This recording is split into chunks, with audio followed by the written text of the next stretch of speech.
What's up, everybody? Welcome to Racing Dudes Live. You've got Aaron, we've got Mr. Samich, and of course I'm Mike.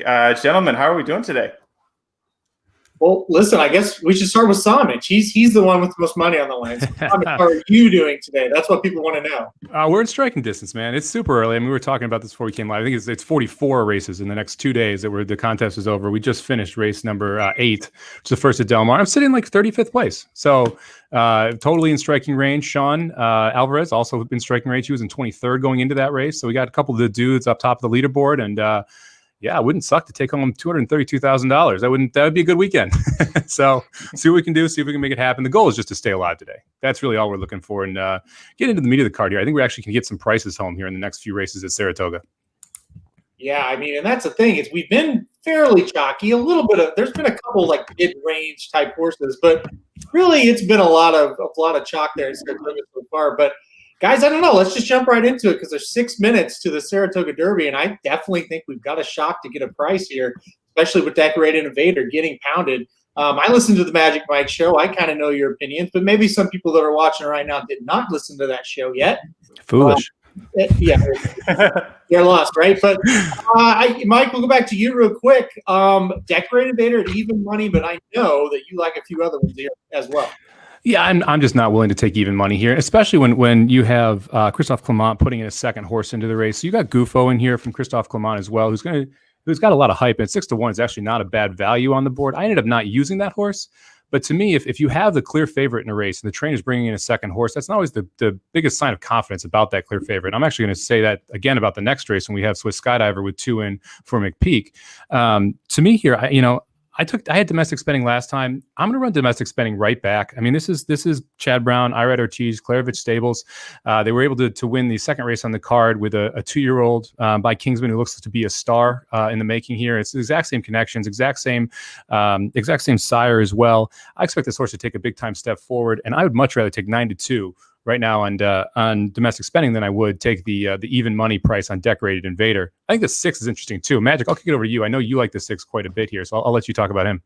Yeah, we both like the 6, Colonel Liam, and I'm a little surprised it's holding at 7-2. I thought maybe he'd slip a little bit, but that we said on the show that 100 buyer that he got for his turf debut win was going to get a lot of people's attention. When we talked about it on the show, a big key that I pointed out with him is how fast he ran at the end in his first turf try.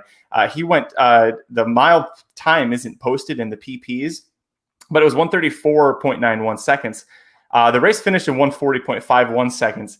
He ran that in the final 16th in 5.6 seconds without really being hit. I mean, he wasn't being asked. He ran that fast. And so for that kind of turn of foot, that's really something that I don't think Decorated Invader has faced all year. He hasn't faced a horse with that kind of a turn of foot since probably the Breeders' Cup race. You could go back to that. So I think I was looking for the biggest challenger to Decorated Invader when I capped this. And Mike and I, in our tickets, at least I did. I don't know if you changed yours, Mike, but I ended up going 2, 5, 6 here. I did use both Clements, but Colonel Liam, I think, has got the biggest chance to upset. I just wish I was getting a little better than 7-2. This is one of those races. I love Decorated Invader as a horse, and I'm going to play him here for sure. But it is one of those races where when you look back at what he's done this year, he's been a way short price, shorter than this even in all those starts. He was just simply better than all those horses, and you could tell immediately when you looked at it. This one I thought would be the same, and then you look through these horses and you stop and you're like, oh man, there's some competition. So I think that's why it's time to maybe don't go against as in leave him off of a ticket, but let's spread and let's try to get a price here, and it makes sense. I want to mention Colonel Liam, the 6th horse. That was my second choice, Magic, and they've shown this horse on the screen a few times. Holy cow, is this horse good looking or what? Wow, he will drop you to his knees. He looks so good on the track. And guys, Liam's map, I heard you guys talk about him on the show this week. One of my favorite sires as well. I love that horse. Lucky enough to see him a couple of years ago at Lanes Inn when we had a little farm tour. And this is just one gorgeous racehorse. And he's producing really good looking horses. So, yeah, I mean, this is going to be interesting. So what we have on the show, basically, we have this race where you're going to have a heavy favorite that could get beat. You've got the Pegasus, where Pneumatic is facing a really good horse in Archon who could go wire to wire and beat him. And then Swiss Skydiver that we'll hop into is another huge favorite that could go down. So, like you said, Samich, we could be looking at price after price on this show, where last week it was favorites, but they were very deserving on paper as well to be favorites. We're definitely going to go one of two directions here. I mean, this could chalk out like crazy. It definitely has that feel that it's possible. But, man, when it can chalk out like crazy is also the time it can blow up. And that's what you need to think about, because you're going to have even money or better favorites in at least two of the races, probably three of the races here in the Saratoga card closing it out. If you have three even money or less favorites, you beat two of them, even if one wins, you're going to see a big time price, because people are going to be singling. They're going to have the specific tickets a lot of times. And that really is going to set up for one or two long shots to really pay out. And yeah, we got 2 minutes left of the race. I want to at least mention the 3-word no word. I talked about this a little on the Magic Mike show. It's 20-1 right now on the board. It's the other Pletcher in here. And it's the Pletcher that's going to be coming from off the pace. And you've got the 6th horse, so I think is going to be a little bit closer to the pace, Colonel Liam. This race could set up really well for the 3 no word. You're getting Jose Ortiz up. He's tied with Irad, or maybe now run down in the jockey standings there. But if you look at who this horse has faced, I mean, Shamrocket came back and ran well against Older in a allowance earlier this week. You've got Value Engineering 2 back, who's a very good horse. Even Structor, when he was a 2-year-old, facing him in the Grade 3 Pilgrim over here at Saratoga. So I think that the 3 has enough talent to compete here. And at 20-1, I think is at least a worthwhile use underneath, especially since I don't like a couple horses like Bama Breeze and Field Pass. So just on another long shot, I do think underneath Field Pass is interesting at the price that he's at now. I did not like him at all at 6-1. He's 11-1. He can hit the board as well. So yeah, and I'm with no word. And 21 to odd Pletcher. So, I mean, there you go. Magic, what's your dog think? Is that your dog? Yeah, sorry. I don't know if you could hear that. I don't know what they do. Dad. Go yell at him 1 second. The dog's Bama Breeze, I think. Yeah. This is going to be an interesting race too, and this is an interesting tournament race, because you can definitely the 2 horse is almost unplayable in a tournament, and that's one of the interesting parts about this. Where the 2 would probably be my top pick, and let's be honest, the 2 should win this race, but it's unplayable in tournaments because of the value of the other horses. You're essentially maxing out at a 550, 650 payout with a win place, whereas any other horse is going to pay more to win than they will just to win in place. And you'll even, like, for instance, I use the 3 in one of my entries. If the 3 places and the 2 wins, I will make more money with the 3 place than the 2 winning and placing. So this is one of those interesting spots where in Sama Bombs, I've had the winner on top in the last 3 races. I didn't use any of them in the tournament because they, the Asmussen horse, who looked like a beast, looked amazing. We should probably talk about him after this race. Went off at 2-1, which is unplayable. The 9-5 shot last time, not really playable. So you got to kind of find the value in tournaments, and that's why you don't really won't see many people with the 2 here. No, you're right, and that's the thing. So we'll root for the 3 for your sake there on one of your cards, because that will be very good. 22-1. They're loading the game for me. Are they for you guys? Are we in the right? I'm about halfway loaded. Okay. Yep. Me too. So we'll see here. 6-5 Decorated Invader. This can be a hell of a race. This really is. I'm excited for this one. I'm just glad we're getting this turf trifecta again, or Tierra, or whatever the heck, the turf triple crown that they're running. It looked like we were going to completely lose this when we lost Belmont earlier in the summer, and so I'm excited that you get to see these 3-year-olds running these turf races again, because I really enjoyed it last year. Oh, I agree. Yeah, it's been great. Okay, they're 8 hopped right in the air. Yep. The 8. Good thing we didn't like the 8. Yep. So yeah, Decorated Invader is on the lead. I was going to say, nobody wants the lead here. They're going to let that 8 go because he's keen as hell. But yeah, okay. Now Decorated Invader is going to be like 5th, but he was on the lead. Look at them all. Look outside. I'm behind you guys. I got to find a better feed here, else you're going to tell me what's going to happen. Ooh, that got tight there in the going into that turn there. Woo. Where's the better feed? This is probably the most frustrating part about live shows when you're the last person. Well, Decorated Invader is now in second. He's getting like perfect grip, guys. Guys, 4 to 5. Yeah, 4 to 5 is tough. I'm surprised the 7 isn't more forwardly placed, Aaron. I thought the way Field Pass hits the board is running second right behind this 8 and getting first run and then holding on for third or fourth. I totally agree, and that's what I was kind of had in mind. Now, your horse, you mentioned spending. He's getting a great trip too. I mean, the way it looks right now, the 2 and the 4 are getting the trips. There's no doubt about it, and that's going to be quite a little stretch battle. They had a decent battle last time out, but now domestic spending gets to the ground, so we'll see what happens here. 47 and 112 is a decent pace. I mean, especially for a mile and 3/16. So you would think that the couple from the back should launch, and that would lead you to think the 6 might be able to make a run here in the stretch. And he looks like he's starting to move around the turn. But he's got some work to do. Yeah, he does. There he goes. There, he found his footing now. It took him a minute. This happened in his last race. It took him a minute to find his footing, and when he did, he was gone. But come on with this 3 on the inside. Wow, that was come on with this 3 on the inside. Come on with this 3 on the inside. It's gonna be a fun finish here, boys. 3 or 4. 3 or 4. Brown's got it. Come on, 3 or 4. 4-3's fine. Oh, not the 5. Not the 5. Not the 5. Yes. Okay. All right. 4, 5, 3, 6, 2. Wow. Moving on. Hey, you know, you cannot beat Brown on the turf. That hasn't been a thing, but I heard you guys talking the Magic Mike show. He's getting hot, and you can't just forget about him. I thought he was a must-use there. Mike, you had him on top, correct? Yep. Wasn't that your top pick? That was my top pick. Used him in one of the tournaments. Happy to get the 6-1 price or 5-1 price on him too. It feels like a steal for a Chad Brown horse. I mean, we talked about that. You just don't feel like you should be getting that price in a huge stakes race for the only Chad Brown. I mean, when you have, I mentioned this before. You've got 2 Clements, you've got 2 Pletchers. Brown had 1 horse. Yep. When does Brown have 1 horse in a stakes race like this at Saratoga? It tells you what he thinks of the horse. So who got third is the question here. I think it went to the. I think it went to the 3. It'll get up 6 for third. I think it was 6. Oh, it was 3. 3 got the bob. Yeah. Yeah, I would have to try if the damn Decorated Invader 5th, by the way. Yeah. That try is going to pay. I hope people were listening. Oh, yeah, I feel like we did a good job there. And the other Clement entry outruns Decorated Invader, as you just mentioned. Listen, guys. That close.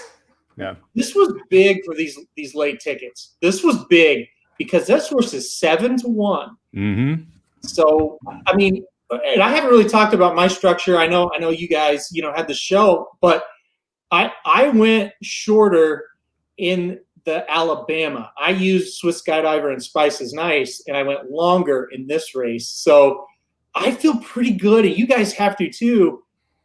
This is what we kind of drew up here. Yeah, sure, use Decorated Invader, but there were so many good horses in this race that could beat him. You had so many candidates, where in the Alabama, I don't think you had quite as many. So we got to be feeling good, guys. We really got to be feeling good. They gave it to the 3 is unofficially third, but they gave it to him. It feels good that when you nail one of these type of races too, because this is a tough Saratoga race to get through. If you're gonna fade Decorated Invader here, getting the right horse can be tough. And it sounds dumb to say that when it's a Chad Brown on top, but we talked about Gufo before this. No word. We talked about all these different horses that had a chance to step forward. I mean, Colonel Liam. I mentioned this on the show. Liam's map stands for 35,000. This was his first crop. This horse sold for 1.2 million.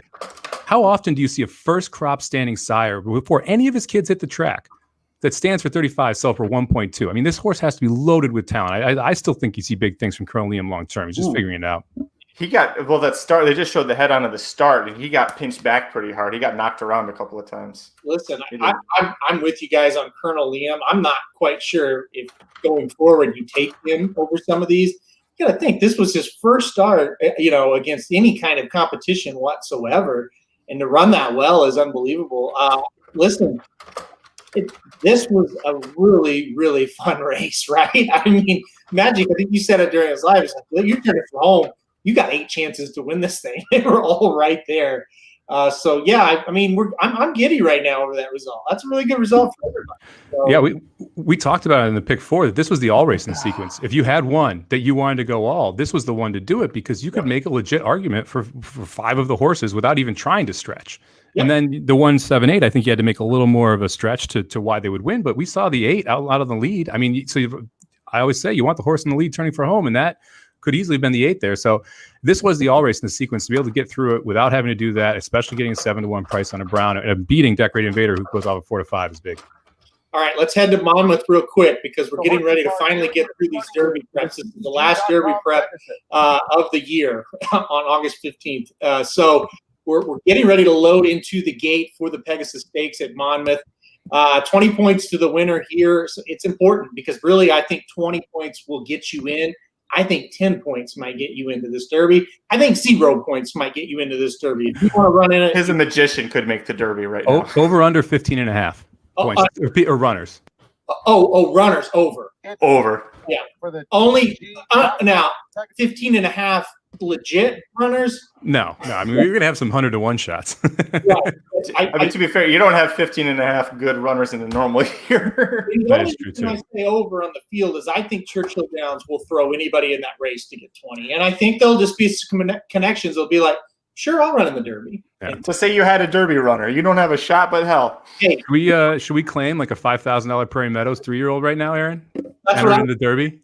if I still owned a horse, we'd send him to Oh, you know what we should have done? HIP 406 at Canterbury was running. If we had claimed it, it was triple count eligible. We could have put it in the Derby for $12,000. Totally That would have been the ending to that story that it deserved. All right, they're off here at Monmouth. And Arcan, the 6 horse, who we thought would be the challengers, going to the lead. And he's coming out of 6 furlong races where he was in front, so no surprise he's in front here. And Pneumatic is stopped in second and third. So these are kind of the 2 horses out of this race. We think, well, they can't win the Derby. They might make somewhat of an impact if they make it. So we'll see what happens here. This is not the strongest field. It's just more of kind of a celebration that this shit is over after this, you know? Yeah. I can feel how excited you are. It's just reverberating through the microphone. Well, listen, I'm hugely excited if the 5 wins because I'm going to cut into that margin again. The Magic Mike show still got the lead, but 20 points for me if you're Magic. So. We're not too worried. I think I'll speak for both Magic and I on that one. Magic's always worried. Well, you need to win both the Preakness and the Derby and the Belmont, or the Derby and the Preakness, and you need Tislaw not to run second in either, correct? Well, no, if I'm only closer than that. Oh, I thought he was 150 back. Yeah. No. Okay, come on, Pneumatic. Here comes Pneumatic. Here he comes. Come on, 20 points, Pneumatic, right here. He's gone. Pneumatic's going to win this by the length of the stretch. He passed Arcan like he was standing still, which I think the jockey peak. Right there. Yeah, Arcan is the second choice too. Yeah, Pneumatic through the stretch with ease. I believe that is the 7 as seen on TV. I can't. That's the 8 horse. 7. Was it the 8? Oh, Jesus. He's helping up there. He's making this close. He was 4th in the Haskell. Yeah. He's getting frisky. Yeah. So Jesus will be in the Derby off that, guys. No question about it because he earned points. And, I mean, if they want to run him in it, he'll be in it. But, big win for Pneumatic there. He looked pretty good. I mean, he never got out of he got out of first gear, but maybe not second gear. So, but listen, at this point, we know what he is. He's average. He's very, very average. Yeah. You just want him to win. He almost beat Max. That's all it was. Yeah, exactly. Yeah, you wanted him to win, and he won. So I'm happy for 5. I'm pretty surprised, actually. He went off at 4-5. All right. Yeah.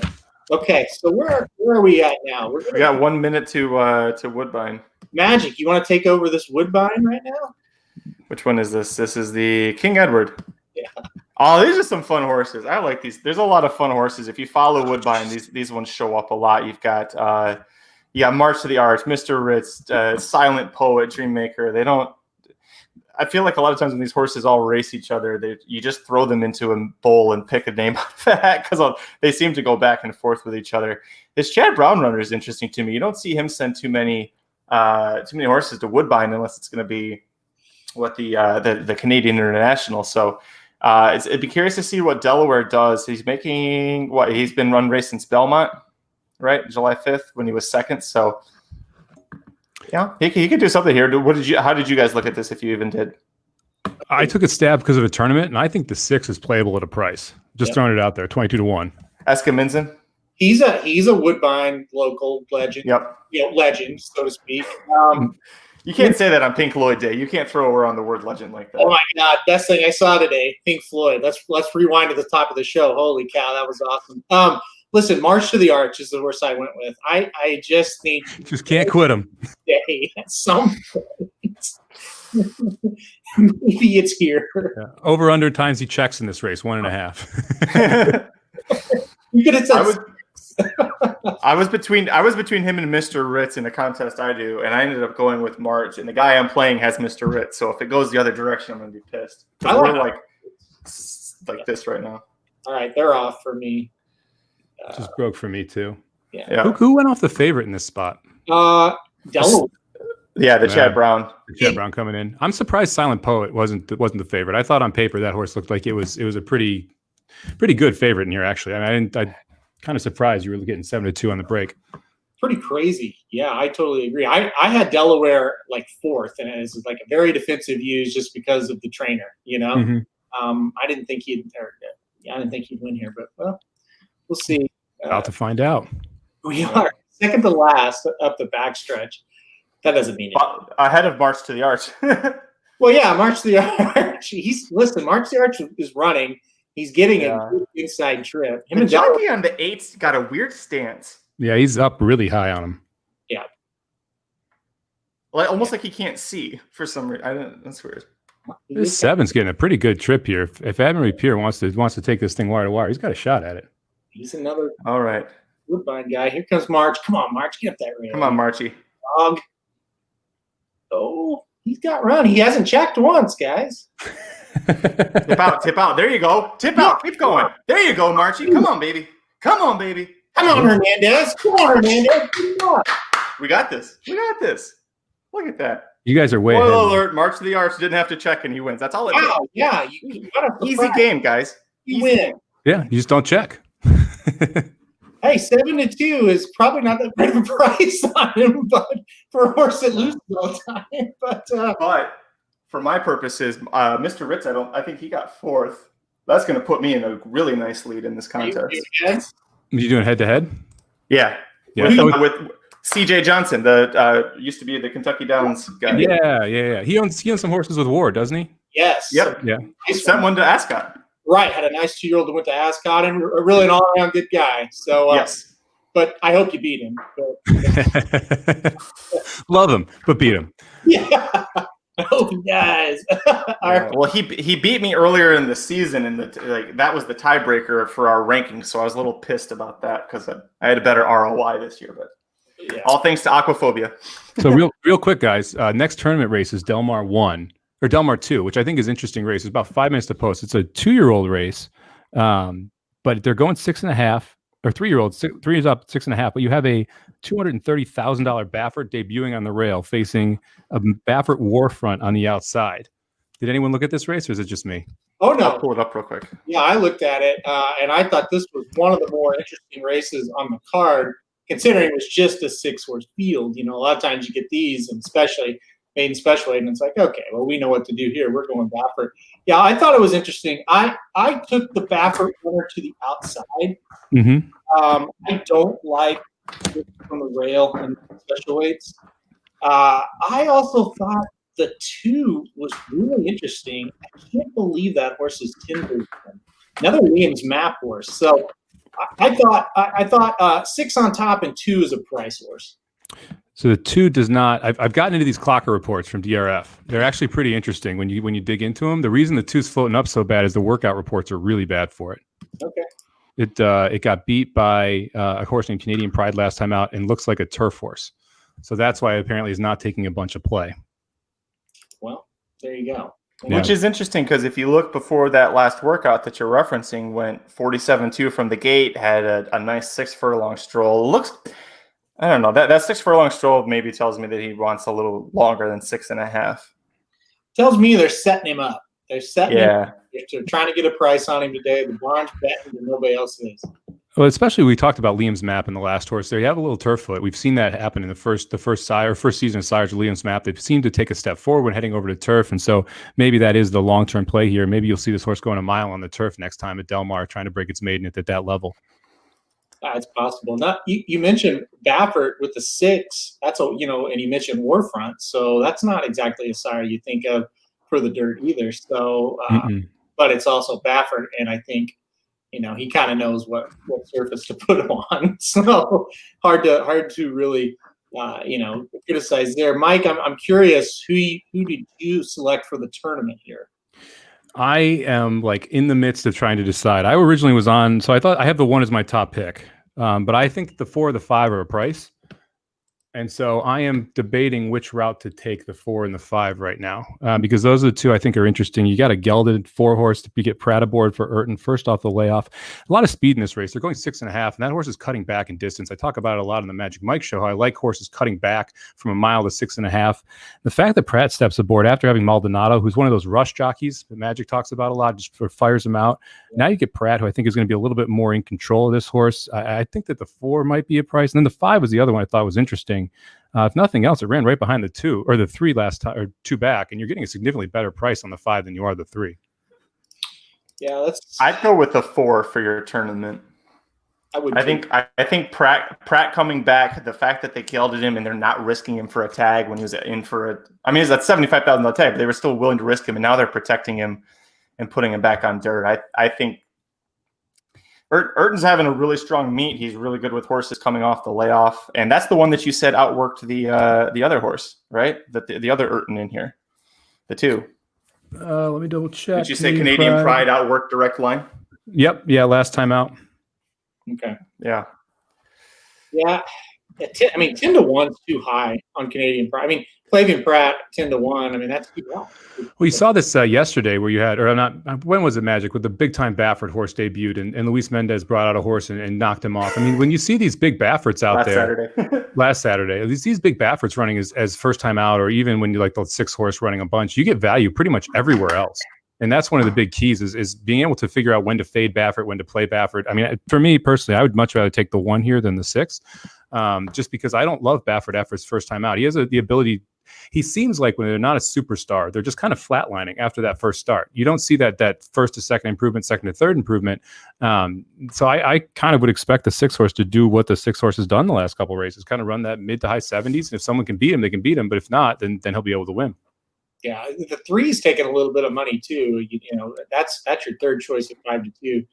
I would kind of with you guys. If I'm going to play against the Bafferts, I'm not taking 5 to 2. Give me 10 to 1, 9 to 1, 7 to 1 on one of these other horses. This is going to be an interesting race. These main special weights for 2-year-olds on Saturdays at Del Mar and Saratoga. You can kind of say, hey, this is where the stars are going to come out. They wait till Saturday to debut. They're really, really good ones. And so you like said, you could see it with the 1. The 1 might blaze here. It's not going to be surprising. That's for sure. Go ahead. I was going to say, think about, we talked about the 6 horse that won on Saratoga. I'm trying to pull up the race real quick out of my printed past performances here. Collaborate for Asmussen. That race was amazing. I mean, the 2-year-olds that you saw in that race, I mean, you had Engrave on the inside. You had Swill, I know who you mentioned, Brad Cox was big on. Officiating had really good morning workouts. Both outside Pletchers in restored order, and Donegal Bay both seem like they've got some race. So that's one of those 2-year-old races where you could have 2 or 3 stakes winners coming out of that one race. Yeah, I agree. And Calibrate was a horse that on the turn, it looked like the 9 was maybe just going to go by him. And man, what a just change your leads, one little shake, and he was gone. He left the 9 away. But the number 1 Engrave, I thought closed up really nicely as well. So yeah, that's just kind of what we're seeing. You're going to see some really nice horses on these Saturdays, and we saw it there. It's kind of the 2-year-olds are going a little slower to progress right now, but they're really starting to get going. We'll see. I mean, this is going to be a fun race. I'm glad you mentioned it. I think let me pull it up now. Let me see where they're at. My internet's a little fuzzy. I'll be right back, guys. My internet's a little fuzzy. All right. Yeah, they are at the post pretty much. Okay. They're going in for me right now, and I'm watching on TVG over here, not the live feed. All right, here we go. And all goes So in. who am I rooting for, Samich? Who'd you end up Midnight going with? Mystery. 4. We're going with the 4. Okay, going with Yeah. the 4. Canadian Pride. 14, the longest shot on the board now. Wow, that's great. Well, the thing is, give me a place. Just give me the place, and Yeah. I'll keep racking up the points. We're 19th of 364 break. now. Absolutely, yeah. Good break for the 4. He's right on the lead with 6. So. Which is surprising. I didn't think the 4 would be on the lead. I thought the 4 took late money down to 10. I thought if anything, you're going to see the 4 is the horse that has the most stamina and be able to close. But Pratt sent him right out. And look at that Baffert in last. That one did not break. Well, and it's Mike Smith, so don't expect him to come flying. that is the risk. And I mentioned it with the first-time starters on the rail, man. If they don't break, it kind of becomes tough for them. I mean, I definitely wouldn't draw a line through this horse. And it's not like he can't close up and make a little bit of ground here, but to win from there, he's a monster. Mm-hmm. He's moving, though. He is starting to make up some ground on that outside now. Yes, he is. So this could be interesting. The 4 is in a good spot. 6, 3. It's anybody's game. Except 4 has an ass. The 6 is done. Yeah, 6. I think the 1 is a threat here. I think it's 4 or 1. That's 6 horse, that Baffert. I've never once liked that horse. Well, Come on, 4. Hold him off. Come on, 4. Come on, buddy. Come on. You're not saying Hold on. close. Come on, 4. Hold him off. Oh, man. Not the 5. Not the 5. Not my other one. Oh, I hope someone played the exacta.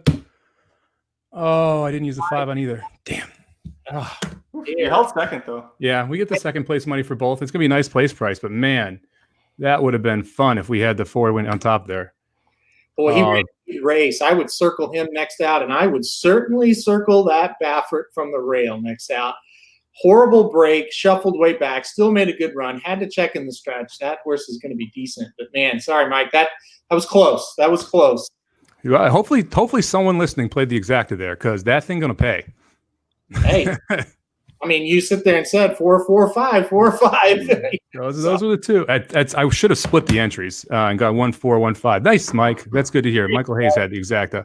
Nice job. That's a very good exacta. We split the entries there. I could at least have it 1. But the top 2 people in the tournament both had the 5 too. So they're going to create a little separation here at the top. But that should move me into the top 15, maybe top 10. Yeah. So we'll take it. Let's do it. Yep, you're in good shape. All right, well, let's move on to the main event for the day, the Alabama at Saratoga. We're 9 minutes to post as of right now. The favorite is at 3-5 at Swiss Skydiver. Listen, I heard you talk about this one again at length on the Magic Mike show. Kind of go through it, Mike. I know you kind of made the statement of, hey, yeah, she's the most logical winner. But kind of like that last race, there's some horses in here. So what do you think? Yeah, I mean, I'm going to get a little kooky here. Like I talked about having 2 horses in a race when a trainer does it, especially when they have what supposedly is the best horse 100% on paper. And in this case, I'm going to take it one step further and say I'm a little worried Swiss Skydiver is not going to be fully cranked here. I mean, obviously you want to win the Alabama, and it's a grade 1. I'm not going to say like you clearly want to win this race. But this isn't the ultimate goal for Swiss Skydiver, who's already had a very successful season. And that's one of the things I mentioned on the show. This campaign that she's put on has already been really rough. And her next race is either going to be the Oaks or the Derby, one of the 2. I personally think she's going to end up in the Derby. I really do. I think that we're going to see, I think that because of how good Gamine is, I think she's going to go to the Derby. And I think that that McPeak wants the 1 horse Innovate or Envitante or whatever, Envitante to get into the Kentucky Oaks. I think that's kind of why these 2 horses are set up here and in here. And Envitante can take advantage of Swiss Skydiver's pace. Crystal Ball is also going to 100% send, right? I mean, I don't see any other way she wins. And so Swiss Skydiver is going to have to face more pace pressure than I believe she's had in a long time, and then go longer distance than she has. And it leads me to the 2 horse Spice is Nice. I mean, you have a Curlin horse here who should love the distance. $1.5 million for the horse, so a very expensive horse, ton of pedigree. The last race was absolutely amazing off the layoff. If she can improve off that race, her numbers are actually as good as Swiss Skydiver, so you don't have a numbers issue in that sense. I think the distance is better for her. I think the setup is better for her, and the price is better. So for me, I think Spice is Nice is the. I'm not going to say the horse to beat, but clearly the horse to bet if you're just going to put a win bet in from a value perspective on either the 5 or the 2. I totally agree. That was the 2 I used, the 5 and the 2. And I think the 2 was born to win this race. And what I mean by that is the breeding is absolutely perfect for it. I mean, the 1.25 miles, this should suit this horse really well. It's later in the season, and that's good news for Curlin horses because they do blossom at this time of year. and her running style just screams a mile and a quarter to me, just to grind it out. I'm not going to stop. You're going to get tired, and I'm not type of horse. I'm with you on it 100%. One thing I'll say about Swiss Skydiver, it's kind of like Tis the Law last week. Some people were trying to say, well, this one doesn't really matter. It's not the ultimate goal. That was not true last week because those people wanted to win the Travers more than the Derby. That isn't here for Swiss Skydiver. That local connection is not here. Kenny McPeak is a Kentucky guy. He wants to win the big race in Kentucky. So I think it's a possibility. I also just think, more than that even, this horse has laid it on the line this year. My goodness, she not only has she won big races, she's won them at a ton of different tracks. And she ran her butt off last time out and got beat by Art Collector. She's got to be a little tired. And so that's why I think if there is any chink in the armor, she's going to get beat here today, because there are some horses, I don't think they're great, but I think they are suited for a mile and a quarter. And another one of those horses is Harvey's Little Goyle. This is a horse, I'm surprised she's in this race. I thought she'd be in the Saratoga Oaks, but I'll send it back to Mike because I don't know if Curtis is on with us or not. But Mike, Harvey Goyle, what do you think about her? This was my third horse in the Magic Mike pick 4, which is live through first leg. I went 3 or 2, 5, 6 here, and I thought that if you're looking for a price, I thought that the 6 horse was the most logical longer shot. I'm kind of honestly, her at 7-1 makes me like her even more. I mean, if she floated up to 30-1, I'd be really, really concerned right now. I'm probably pissed that I waste a bullet. But at 7-1, she's not being ignored. And look, this is an American Pharoah horse, should like the distance, shouldn't have any issue with a mile and a quarter, tap it mare on the bottom side. This horse improved a bunch off the turf and on the turf last time, which was expected. But look, this horse ran really well back at Aqueduct, going 1.1 miles on the dirt. And yeah, I said this on the podcast. She didn't beat much, but she looked impressive doing it. She ran away from him, and sometimes that's pretty much all you can ask for in a race like that. The added distance shouldn't be an issue. The buyer on the turf was great. And the fantasy, where she got roasted by Swiss Skydiver, is a complete line race. You just draw a line straight through that puppy. The horse didn't break well, got pinched way back. It was way wide on the turn, and it's never been that far off the pace. So it wasn't really engaged in the race. And to me, it's enough excuses is to just draw a line through the fantasy, especially first time off a longer layoff, and then see what this horse can do coming back here third off the layoff and going back to the dirt. And it's not like Bill Mott is bad at this. I mean, I mentioned Yoshida is a great example of going from turf to dirt to turf to dirt and winning grade 1s on both surfaces. This horse is bred to run on both surfaces. It makes sense to be on both surfaces. So I don't see why this horse doesn't have a legit shot, especially since it should, get a nice setup here. Well, and to piggyback off of that, I forgot to mention this on the show, but Harvey's Little Goyle's Damn Gloria S is a half sister to I'll Have Another, so you don't have to worry about the distance. There's also Golden Award, who, when she decides she wants to run, can handle a longer distance. So I saw some people questioning if she could handle the distance because the Busanda at 1 1/8, it was, how many horses can do 1 1/8 that early in their 3-year-old season. But I think that she's got it. I just don't think she's as good as Spice is Nice. But if I was to play what Michael Myers said, like if I was going to go with an exact, I'd go 2 over 6 and maybe sprinkle the 4 in there, because I think those horses can definitely. Well, I'm sorry, Spice is Nice and Harvey will go ahead distance. I'm not sure about Bonnie South. That Munning side scares me. Yeah, I would be using the 1 underneath. I think the 1 is a good candidate to run third here. Maybe even pick up the pieces in the exact. I mean, again, McPeak has this horse in this race for a reason. This is a daughter of Uncle Mo. Should have no issue with the distance, and this horse is improving as well. The last 3 starts, the buyers have improved each time. The non-winners of 1 allowance was a very nice win. Comes back and runs in the Grade 1 Ashland, and finishes behind Speech and Venetian Harbor, who are both very good horses. I mean, it's not like that was a bad effort for a first-time stakes race. Now you get more distance, going from 1.16 all the way up to 1.25 miles. And you have the favorite in here from McPeak. You're also running the 1 who's a converse style. I think it makes sense to be using this 1 underneath if you are really going to take a shot. He was bragging on the 1 horse in the Ashland. He said, one of the reasons I'm running Swiss Skydiver in the Bluegrass is because I really like this other horse for the Ashland. And she ran okay last out. She got third. She got beat by Speech, who I think is obviously a really nice horse, and Venetian Harbor, who is another pretty good horse. So underneath makes sense. I also think this is a horse.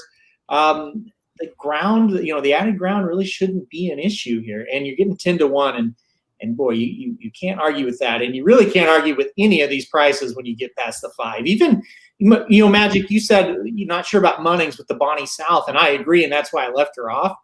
But 12-1 is a very playable price on a horse that ships to Saratoga and gets Irad Ortiz to ride. I mean, if she had any kind of run, 12-1 is going to get pretty exciting. And really, that horse had done nothing wrong until the Ashland, where she's just absolutely stunk. So if you draw a line through that, not a bad price at all. I think we're all in agreement. So, right, Magic, 4 to 5 is crazy on Swiss Skydiver. Well, we were on live for the Ashland too, and we talked about how slow that pace was, and how Venetian Harbor should have won for fun and was setting up for her to win easy, and then Speech rolled by. But Venetian Harbor didn't quit; they ran in a circle, and you really can't take too much out of that race. But the fact that both of these horses kept up in that final, let's say, quarter of a mile, when the two up front were running lights out. I mean, they were able to stay about the same, faded a couple lengths back, but about the same to two horses that were running away from them on a speed favoring track who were both out front running easy. I mean, the races are better than that they look on paper, and the buyers both came back stronger than anything they'd run before. So, when is the last time you got Jose Ortiz and Irad Ortiz at 10-1 and 12-1 in exacta if you want to just take a big time swing, right? I mean, the prices are right if you want to take a shot on either of those horses coming out of the Ashland. Yep, I agree. And, we talk about pedigree in the distance. Swiss Skydiver doesn't exactly have a distance pedigree either. But, I think we saw it at 1 1/8 run a pretty good race. So sometimes a horse will outrun pedigree. But, Magic, what do you think, man? Spice is nice. Was that the horse you had on top? Yes, it is. I think this sets up perfectly for the breeding, like you said, perfectly. You're the one that taught me about Curlins as they get older and handling the distances and improving. The same thing the argument that Samich made for Colonel Liam in the last race when they paid $1 million for a horse that's $35,000. Curlin's a lot higher priced than Liam's map. Sorry, but the fact that you have $1 million horses from the same connections, from the same barn. Todd Pletcher's no dummy. He saves his best bullets for the biggest days. So I think, I would play Spice is nice to win, especially at 3-1. That was the morning line. I'll take it and then probably I'd probably go 2-6 for an exacta here. And Dame Dorothy wasn't exactly a bad horse, the mare that the Spice is nice is out of either. That's pretty good breeding top and bottom. It's not just Curlin up there. Yeah, they are absolutely right. And the Lowe's who own Colonel Liam and also Spice is nice. They're not afraid to put down their money there. So they had Malibu. What was that horse that won the Arkansas Derby? Magnum Moon. Thank you. It was a Malibu Moon son. That's right. Magnum Moon was undefeated going into the Derby and unfortunately got injured. It's another Pletcher, isn't it? Yep. Yeah. It was. Yep. That was a magic fantasy horse. I had a Kentucky Derby future wager on that horse. Came to Oakland and won the Rebel and the Arkansas Derby. Yeah. Really nice horse. Was he a maiden when he won the Rebel? Or I'm sorry, just broke his maiden and then went to the Rebel? Yeah. He didn't start as a 2-year-old, so it was him and Justified going into that Derby. Right. Yeah. With high hopes there. So all right, loading in for me, guys. Yeah, we're walking in now. I'm on the 6 and the 1 in my 2 entries in the tournament. Okay. 6. The 6 is the horse that I'm terrified of here. The 2, the doesn't belong. Salma Bombs have a $2 pick 5 alive to the 2 horses a single here, so that wouldn't be bad either. Yeah, let's root for the 2. All right, off for me. They just broke for me as well. Okay. And 3 and the 5 are both going. So yeah, Crystal Ball and Swiss Skydiver are going to immediately hook up here out on the front. Yep. And we've got some extra pace pressure as well on the outside from Fire Coral. Yeah, we didn't talk about Crystal Ball. I don't think any of us considered her a threat. I didn't like that she dueled the whole time on the front end last race and couldn't beat Paris Lights, who's training up for the Kentucky Oaks. I didn't think going longer against Swiss Skydiver was going to do her any favors. So 23 and 5 for the Oaks. That is blazing for a 1.25 miles. Mile and a quarter, that's very fast. Yeah. I'm surprised that Envitante is so close to, probably pronouncing that, but it's so close to the pace here as well, sitting on the inside. I expected her to be further back and trying to fire late. Yeah. Maybe they just decided, hey, let's get her in the race a little earlier because it's 1.25 miles. I don't know. But, yeah, I was surprised too. Spice is nice. It's sitting a good trip. She's really having to be ridden along, but I've noticed that in all her races. Yep. So A little maximum security in her. yeah, I don't know if she's just a lazy horse or not. She's still under a ride. 112 is they've kind of slowed down the middle there. It looks like, yeah, Spice is Nice needs to get it moving. Harvey's Little Goyle is starting to be a little bit of a menace on the outside here. Oh, she's definitely more than a menace. Yep. Look at her coming. Guys just said And it's going to be all about how much Swiss Skydiver has left here. And it looks like it's going to be quite a bit. It's 5 versus 6, and the 4 is moving a little bit too, but it's going to come down to 5. If 5 comes back to him, so far, so he still good. has an ass Swiss Skydiver. That's I think ridiculous. Swiss Skydiver is going to be gone. Wow. God. Yeah, this is a Derby horse. I don't know. Exactly. This is a Kentucky Derby horse. That was a great performance. Hold on for a second, Six. I want the place money. No, buddy. Sorry, Bonnie South got Bonnie South in the distance question. Damn, Bonnie South. Woo! That was an impressive performance. That was good. She's good. She's good. So you guys both used her though, right? On tickets. Yeah, you couldn't not use her here, but I thought the even money pre-race looked ridiculous. Post-race, I'm the one that looks ridiculous. Well, but here's the key point. When we go ahead, Magic. Oh, I was just gonna say that the thing for me with Swiss, am I on a delay? Sorry. With Swiss Skydiver, when we did this sequence on the show, I said at the top and multiple times throughout, they're very clearly Decorated Invader was the best horse on paper there. Swiss Skydiver was the best on paper here. We were just trying to figure out how can we beat them, because it's Saratoga and how often do you see a champion go down there? So that was the big thing. We definitely defensively used, but that was that was good. To me, there's enough question marks there that I'm going to try and beat her. And the 1.25 miles really was the biggest one for me. That to me was the thing that and the pace pressure. But she did a great job sitting off the pace and was able to just absolutely pounce at 1.25 miles. I haven't looked at the final time yet, but like I said, this makes a ton of sense to be sending this horse into the Derby. I think this is the year you try and do it. Clearly, you can stalk the pace and go. And I'm still more impressed with what Gamine was able to do. And I don't think Gamine will have any issues going 2 turns. So I would take my shot in the Derby if I'm McPeak, but we'll see what they end up doing. The connection is going to make the last decision, obviously. Wasn't there a discussion? I wasn't paying attention to Twitter this morning, but didn't you say something, Mike, about how Twitter was blowing up about Swiss Skydiver scratching out of this so that Envutant had a better shot and they were going to send Swiss to the Derby? That wasn't me, but that rumor, McPeak mentioned something about how cool it would be to win the Oaks and the Derby after saying how cool it would be to win the Bluegrass and the Ashland. And so that also got the rumor mill is swirling. And you know how the Twitter horse racing rumor mill can go. It can swirl in a lot of directions real fast. So that kind of got that moving. And I think that was one of the reasons why people were talking about this horse possibly going to the Derby long term. And having 2 in here again is why? Why if she's that good, why do you have the 2 horses in here? And then obviously different ownership, so they want to take a couple swings there. But it's interesting that you'd use a bullet on Invitante there when she can run somewhere else and have a much better chance of winning, because she didn't have any chance of winning based on the way that Swiss Skydiver just ran. Yeah, I don't know how you look at this year's Derby field. And we talked about this after the Bluegrass, and I kind of said, well, do you want to run 10th in the Derby, or do you want to try to win the Oak? But as we sit now, the field has fallen apart. She's the top 3 contender, and I don't know how you own a horse that's won all these damn races and just won a monster like that and say, you know what, let's try the Kentucky Oaks. I'm not getting all over the Oaks, but I kind of am with this statement. I would rather win the Alabama than the Kentucky Oaks. Like, I don't take it as like this end-all, be-all. If I own Swiss Skydiver, there's absolutely, without a doubt, no hesitation after the field's fallen apart like this. And after she just won at 1.25 miles like that, the Kentucky Derby is the next race. I couldn't agree with you more, especially that she just showed a different dimension too. I mean, Slim is writing his pace thesis, which is amazing for the Kentucky Derby. And every single year he's looking for an early presser horse. She just showed the ability to be that early presser horse. She just showed that dimension where she can sit behind the speed and pounce and just draw off. Yep. And that's what you want. I mean, and so at this point, I think that, why not go for the big prize? Yeah. And okay, she's sitting behind the speed. She turns for home. She has the lead in the Kentucky Derby.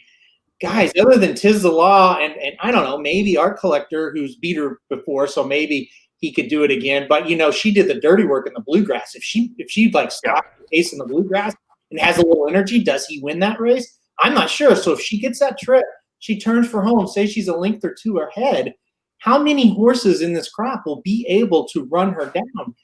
You can only confidently say one. So to be runner-up in the Derby is worth more than winning. Worth more. I'm not even talking about money, but just worth more in stature, especially as a filly. Runner-up in the Derby is worth a lot more than winning the Kentucky Oaks. And I mean, Tissa Law is close to him, but he's actually not, believe it or not. If he doesn't fire, all of a sudden she could be the Kentucky Derby winner. So I'm shocked. I put her on top, like as a top pick, but I'm completely shocked by what just happened in this race as far as how much she won by. I mean, did either of you guys? There's no way you guys thought this horse would win by like that. No, I thought, like I said, she was the most logical horse to win. She's a top pick in that sense, but I thought she'd be challenged today. I thought Spice is Nice would run better, but man, he was pumping the whole time on Spice is Nice and wasn't able to get her going. And I think Hartley's Little Goyle ran well, but just was swung wide and was empty in the lane. And that's why you saw the 4-horse pick up the pieces there. But this was a 1-horse race. I mean, when you get right down to it, even money, when they turning for home, even money looked like a steal. Yep. Whereas, going into the gate, even money looked like a stretch. Well, listen, guys, we got to still be excited, right? Because we did get Decorated Innovator beat. Yep. We're not going to get back, but we are still alive to some pretty nice potential payouts. We've got one of those 2 favorites beat, so that's good news. We'll check it back to Saratoga in a bit, but it's magic time, as I like to say. Hey, it's magic.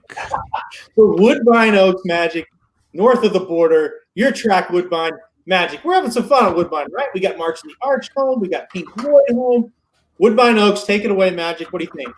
Oh, God, I'm sorry. You said Pink Floyd and my heart just fluttered again. The Woodbine Oaks. It's so great that we had the Swiss Skydiver put on that performance right before the Woodbine Oaks because now we're talking like you got to send it to the boys and face him in the Derby. This happens all the time at Woodbine when you have the Queen's Plate, which is the $1 million male version of $1 million Canadian version of the Kentucky Derby. And, we've had 37 times in the race's history. There's been a filly that's won the $1 million Queen's Plate. So the Woodbine Oaks it's ironic because we had the plate trial, which is supposed to be the major prep before the Queen's Plate. We had that earlier today, and we had a horse that won that we were excited about. Didn't look great. The Woodbine Oaks is I have a feeling this is going to be the major prep race for the Queen's Plate. I love Curlin's Voyage on the rail, and I was very disappointed that you didn't agree with me to make her your top pick here. But this filly, she was the champion 2-year-old filly last year, and she really hasn't missed a beat this year. She's by Curlin, so we just had a huge discussion about Curlin horses. Forget Spice is Nice; they're supposed to handle the distance.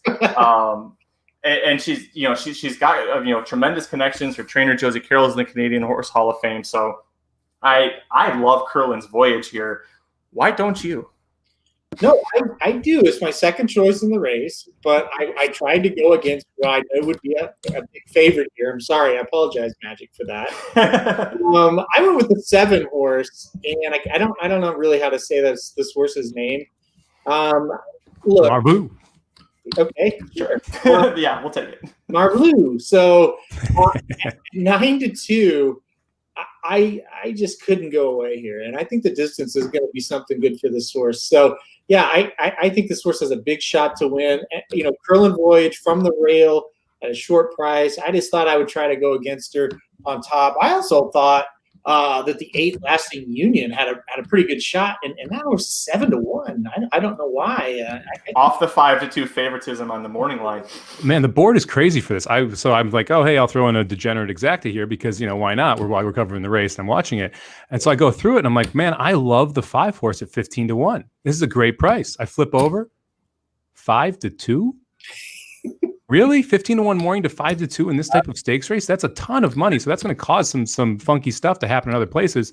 So I'm going to do the quick little pivot here. I think the 9 is an interesting horse. If you love the 1, why don't you like the 9? Missed by a neck to this horse, 2 back in a stakes race, comes back, breaks its maiden the next time out, and now we're going back into the stakes company and facing the 1 horse who's 8-5, and the 9 you're currently sitting at 22-1.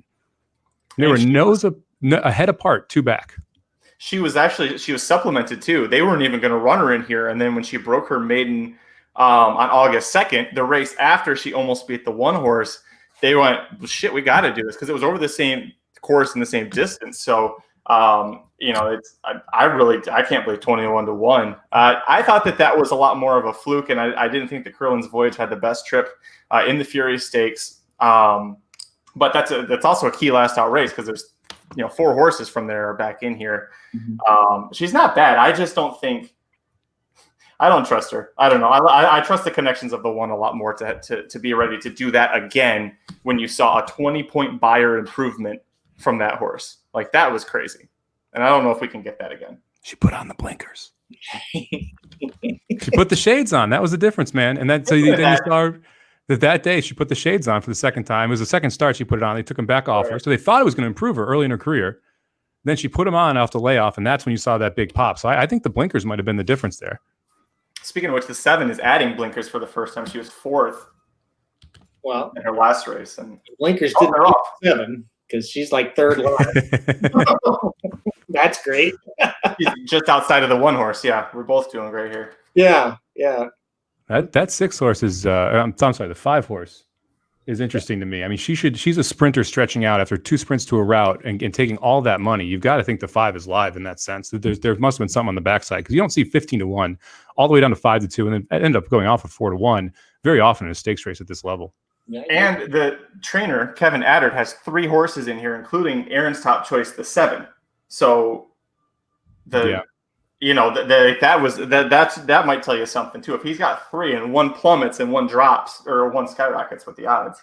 I mean, I had the 5 and 4th, but I didn't think I thought maybe she'd be like 8-1, I thought 15 was too high, but 4-1, I'm shocked. Come get me, Sean.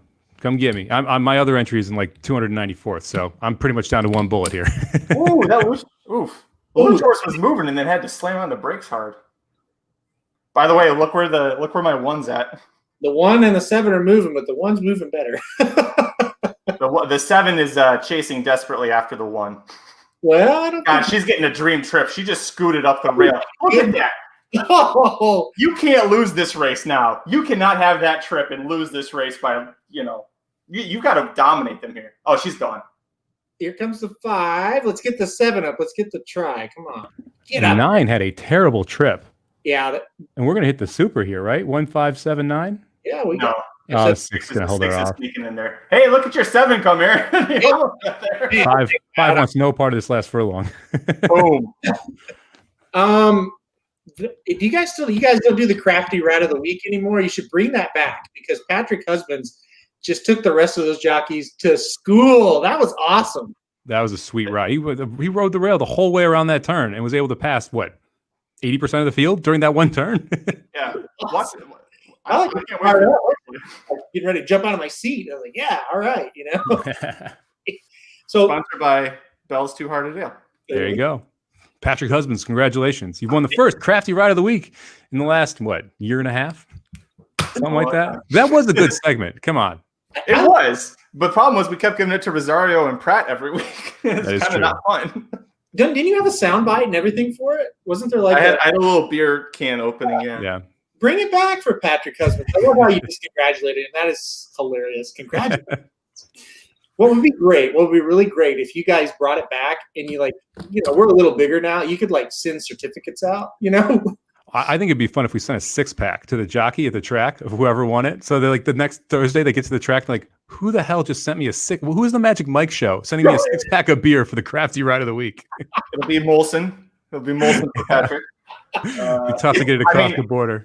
I would tell you that's a bad idea in case Ken DeSormo ever won it, but I don't think Ken DeSormo's ever won a crafty ride of the week from us anyway. So there's multiple reasons he's not really an issue here. Yeah, you have to send him a case instead of a 6er. Yeah, he was 15 minutes at 6er gone, boys. Yeah. What's the 6 for last for you guys? A couple hours? It's 6 minutes. Yeah. He's not doing anything. He got kicked out of Del Mar for fighting people. So yeah. Good decisions. All right, I got 4 minutes to the next tournament race. Go ahead. All right. Del Mar 3. Anyone have opinions here? Oh, I like the chalk. That's a shame. We did pretty good last time. Let me pull my thing up here. Hold on. I thought the one was absolute spice on the rail, but he's 45-1, a first-time starter. He's got 4 bullet workouts over Los Al, which I like as a turf first out start, but I don't know if the barn is 0. It's a pet. It's one of my pet horses. The owner and the barn are the owner and trainer are the same. Yeah, I like the pet angle. That's great. The thing about the angle, it's so true. It's absolutely true. And then there was one that I called so much out. I was like, "Well, you're using a pet." And he goes, "It's not a pet when it's in the Baltus barn." No, that doesn't count. There's a 5-year-old debuting maiden. That's what it was. And it was the same owner breeder. So she goes, "That's not a pet in the Baltus barn." No, you have to understand the meaning of this, Magic. I don't think you do fully. when you have 0 starts for a year, you have 1 horse in your barn, and you also bred it and own it. That's a pet. Or if it's owned by you or me, Magic. Yeah. Exactly. But he's like Attakid and Standalone Dennis. Those were pets, Well, Attakid was a pet. Standalone Dennis was a junkyard dog that you didn't want to come within 10 feet of. Right? I actually cracked open a beer when he got claimed. I was like, yeah, he hates me and I hate him. So this worked out great for everybody. Right. Attakid shed a little tear for him. That horse, he was at Monmouth like a week ago running on the turf. He runs at parks on the turf. He loves his job. You talk about horses that love their job. He actually loved to run. He's just slow. Back to this race how often do you see a horse like the 4-horse get claimed for $20,000 out of the Peter Miller barn and comes back protected for the Doug O'Neill barn? It's weird. It's very weird. It's crazy. Well, I like that it was running for 40, 40, 30, and Doug goes, no. We're waiting for 20. At 20, we pull the trigger and run back protected, boys. That's how we run this game. Did you see the sire is? Mm-hmm. Yep. Back to turf sprinting? Yeah. Yeah, what surface are we on right now? I mean, world's greatest dads. That horse is definitely on the list. Yeah. T-shirt. This 5 is another Baffert that I hate. I hate this horse so much. I've played against him almost every single time he's been running because I can never trust Baffert on the turf, which is weird. It's Baffert, but I can't handle him. Now, as someone who has had Baffert train a horse that he owned part of on the turf, you don't want him turf sprinting. It was so frustrating. We had this horse that was going out because he trained all the speed in the world in her, but she could not ever hold. She just quit every single time until she got down to maiden 50, and then she finally won. But I mean, he's just not what he's great at. He's great at 3-year-olds, turf sprints or dirt sprints, and then dirt routes. You don't really want. I can't think of very many Baffert horses like that's a really good turf horse. Yeah. Well, and now it's to the point where people aren't sending him that kind of horse either. So it's like every horse he gets, it's like, okay, 3-year-old try to win the Derby, Yep. And those horses that are bred like that, they don't run on the turf very well. So yeah. So definitely bet the 5. We're talking about here. I'm gonna use the 4 on my one that's kind of out of it. Actually, I might not now. The horse I originally picked on top is floating up. Who did you have on top? Originally, I had the 3. Well, 8-1's a square price. Yeah. I don't usually it's one of those weird things where Peter Miller first time turf is 4%, and you scratch your head because he's had so many great turf sprinters, and you're like, how does he? He's one of those trainers to me that he's not great at getting started with a horse. He can get a horse that's been broken and had a few races and then improve him, but he struggles with trying to get them going sometimes. Apparently, this horse is like a just absolutely monster-sized horse. Let's look at this. Which in a turf sprint, I can't imagine is necessarily a good thing, right? Going 5 furlongs, all that weight. Probably not, but that last work. That was a good work. A minute, he went 34 seconds for the first, 34 and 4, 47 for the first early splits of that, and beat another horse home. That's fast. It's not bad. You got Reese Boulay, who's back on top of the jockey standings at San Nina. Del Mar. Yeah, great. I love that it's a battle. I don't really care who wins it. I just want it to be close. I hate the titles where it's 30 ahead of the next guy. Yeah. Well, it's going before COVID, you would have easily said that he had a good shot because Pratt's agent was already saying, we're just going to go where the mounts are. We're not going to stay to one circuit. Yeah. But now that he's stuck there, he hasn't Pratt has kind of up and down days. He'll have 4 or 5 winners, but then he has a couple of rough days. And Reese Bully just had 4 winners the other day. So. And the 6 horse who Pratt's on here, Grazino, was the workouts are amazing for this horse. If you go back to Santa Anita, ran a 57-1 for 5 furlongs and 45-1 out of a gate for 4 furlongs over the Los Al courses, which should set up well for a turf horse. So, this is Callahan, Pratt, and Eclipse. The horse is a heavy favorite in the pick 3s, so that you'd expect that the 6 horse is going to show up here too. But it's just not a tournament play because of the value on the horses. It's going to go up as the favorite. Yeah. 6 was my top pick for Pratt Callahan. Verrazano's have been a good turf sprint sire. It's Arcadust sire. Street Boss has got plenty of early speed, really great for sprinting. So you should expect this horse to fire, and Callahan's really sharp with first-time runners. So, Aaron, who was your top pick on the site? I like the 6. Okay. Yeah, I'm with you guys on that. And I gotta tell you, I feel like I'm on the Magic Mike show. It's kind of nice. It's what's nice is that after 2 years, Mike and I have kind of got a rhythm going. Like I'm sure you and Jared have, but it's nice to just have that rhythm where you can be, Mike can be in 3 different tournaments while we're recording a podcast, and it just kind of works. I like how you said he can always. Yeah, usually would be the proper.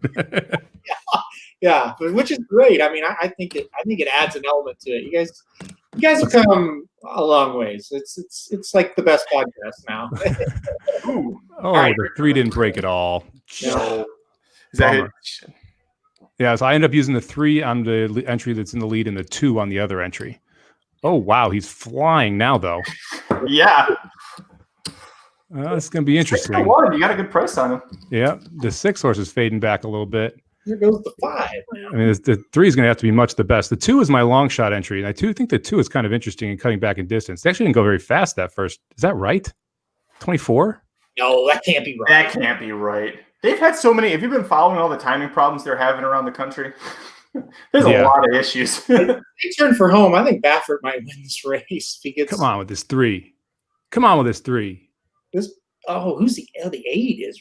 The 8's good. Yeah. That was a sneaky good horse underneath. Oh my God! Sneaky good horse on top. He got it. As soon as he changed his lead, he had it. Yeah, Tilted was the other one I had on here, but I didn't want to take the price on him either. Bummer. I had Tilted 4th, but I 9-2, not bad. Yeah, I never would have sit here and told you to bet him to win, and I didn't think he'd run like that, like crazy like that. And then Baffert ran decent there, actually. But that's the thing. This horse keeps doing that every time. He's like, he looks. If this horse was in D'Amato or Baltus or Mandela's barn, this horse would be a stakes horse right now. Baffert just doesn't know what the hell to do, how to get him up to that level to win a damn race. I'm a little mad about it. It's a lot of burnt money. That's all. I mean, that horse just keeps burning money as a favorite. And it's going to keep getting bet too because it shows up like this. Eventually, it will find the field that can beat. Yeah. But who knows how long that's going to take. We may all be old by the time that happens. I'm guessing it will not be an open maiden special weight. I'll just say that. Yeah, I think you're right about that. That's usually a bad sign too. If with the second a Baffert goes into the claiming ranks, just get rid of that. Don't ever bet that horse back once that horse is in for attack. With all those big trainers, when that happens, it's usually bad. Usually they're really giving up on them. You don't see a lot of Pletcher, Brown, Baffert maiden claiming or claiming wins. Brown sometimes at Saratoga, he's dropping to try to win the meet. It's late, yeah, okay, maybe play him, but for the most part, that is definitely a good rule because once they drop them, it's like just say they want rid of them, get them out of here. We're trying to train Grade 1 winners, and we're not messing with these maiden claimers. You guys want to go back to Saratoga now? I mean, can we? I was just pulling those PPs up. Shiraz is your 5-2 favorite. Man, I'm Shiraz. You are. Who's your top pick here, Aaron? Well, Shiraz was my top pick, but I'm really surprised at 5-2. I don't like that very much. I kind of like the 5 New York Finest a little bit. Going to Rudy, Rudy and Irad, that's usually a pretty good combination. I like the 4 horse Call Me Harry a little bit as well. And kind of the defensive use was number 1, Maxwell Esquire. I kind of went logical here and kind of crazy in the last. So, but I had Shiraz on top. I thought this was a pretty good spot for him. Yeah, I agree. I had two. I had the 4 as my top pick. I really like the 4 in this spot, but I used Shiraz as well. I thought that was a really logical horse. I'm against the 1. It was the last off my ticket, but to me, it was in between that Chuck and the defensive use, and I decided to leave it off the ticket. I thought that the 8 was really interesting here. If you watch the replay of that 8 horse last time out, it was second time turf sprinting. The horse took a nice step forward. Had Louis Cardenas on board that day. It was a bug I like, but he is 1 for 62 at the meet. And so I'm going to say that the switch from Cardenas to Gaffleone is a pretty nice step up. Clearly likes the racetrack, is going to set a nice trip right behind him. And if you watch that race, the horse was home and just stopped when it got to the lead. It literally just hung for the speed to be able to come right back up on the inside. It was brutal at 13-1. I had it that day, and I think it's going to run well again. And in the buyer's fit, this horse should be able to take a nice step forward. And I like the 8-1 morning price. And it's now 9-1 on the board. Yeah, it's a good price for sure. That's kind of one that I considered a little bit. I also considered the 9 a little bit. But yeah, I mean, the 8 definitely is a horse that, yeah, I mean, what a huge jockey upgrade. I mean, Tyler Gaffleone is no slouch. This guy is turning into one of the better riders in the country. And oh, by the way, he just won the Grade 1 Alabama, so he's probably feeling pretty good hopping on this 8 horse right now, feeling like he can conquer the world. I forgot he had that ride. I didn't pay attention at all to who was riding Swiss Sky. She's had, what, five different riders in her last 6 races? Makes it even more impressive. Isn't that another just crazy ass thing about her? Like this horse is just like a lock now. Every time she runs, it seems like against these fillies, and she can't keep a jockey. And I know COVID has had a lot to do with it as well, but it is kind of crazy. Yeah, but Tyler, he's a hell of a jockey. So I definitely think that's a huge upgrade. I didn't think Maxwell Esquire should be the morning line favorite. And I think the betting is kind of telling us, yeah, well, we agree with you here. I think Shiraz was definitely the most logical horse here. So who else do you have, Mike? Did you play 2, 4, and 8? Was that it? Yeah, I just played 2, 4, and 8. And then I've got 4 and 8 in the pick 5 alive. I've got 4 singled in a $3 pick 4 that's alive. And I've got the 2, 4, 8 and a 50-cent pick 4 that's alive. Yeah. So the 4 horse, they're looking good right now, right? Yeah, if we can get this 4 home, it's gonna get funky, man. And I really talked about this 4 a lot on the Magic Mike show. I'm gonna bet this 4 to win in place if the 7-2 number holds. Look, this horse is coming back. First start off the layoff is my biggest concern. But if you look at Call Me Harry's numbers as a 3-year-old, and the 4-year-old first start later in a 4-year-old season is often a best figure that you're going to see a horse run. It's a logical improvement point. And if this horse takes a step forward and runs anything in the low 90s, goodbye. This horse is gone. Additionally, you get Kelsey Danner who sends this horse in, and Velasquez who's going to pick up the mount. That's a great sign for me. They've only had 3 runners in the last 2 years together. So the fact that he's taking this ride for a smaller barn, I thought was pretty cool. And additionally, you look at who else has ridden this horse. You've got Gaffleone twice, Franco and Rosario, consistently getting good jockeys. So there's a ton of talent here coming off the layoff. The horse is working well. First time Lasix, back to turf sprinting, 2 for 2 on Saratoga's turf. I mean, there's so many different angles that make this horse so live at 7-2. So some breaking news just came in. Jared posted it on the chat. I'll put it up on the live stream. Swiss. I posted it, but he texted it to us. Oh, okay. Get your facts right. Swiss confirmed for the Oaks per McPeak. Boy, that's a bath of cold ice water. Oof. Oh, we'll see. That's McPeak. McPeak doesn't own the horse last I checked. Well, also, we're 20 minutes after the race. Why the hell are you making that decision now? I wouldn't be shocked if she's entered in both, just like I think Gamine will be entered in both. And then we'll kind of see what happens. See where they draw. If she draws the rail in the Derby, okay, maybe that makes your decision for you. I don't know. Yeah. I'm sorry. I totally lost track of what you were saying.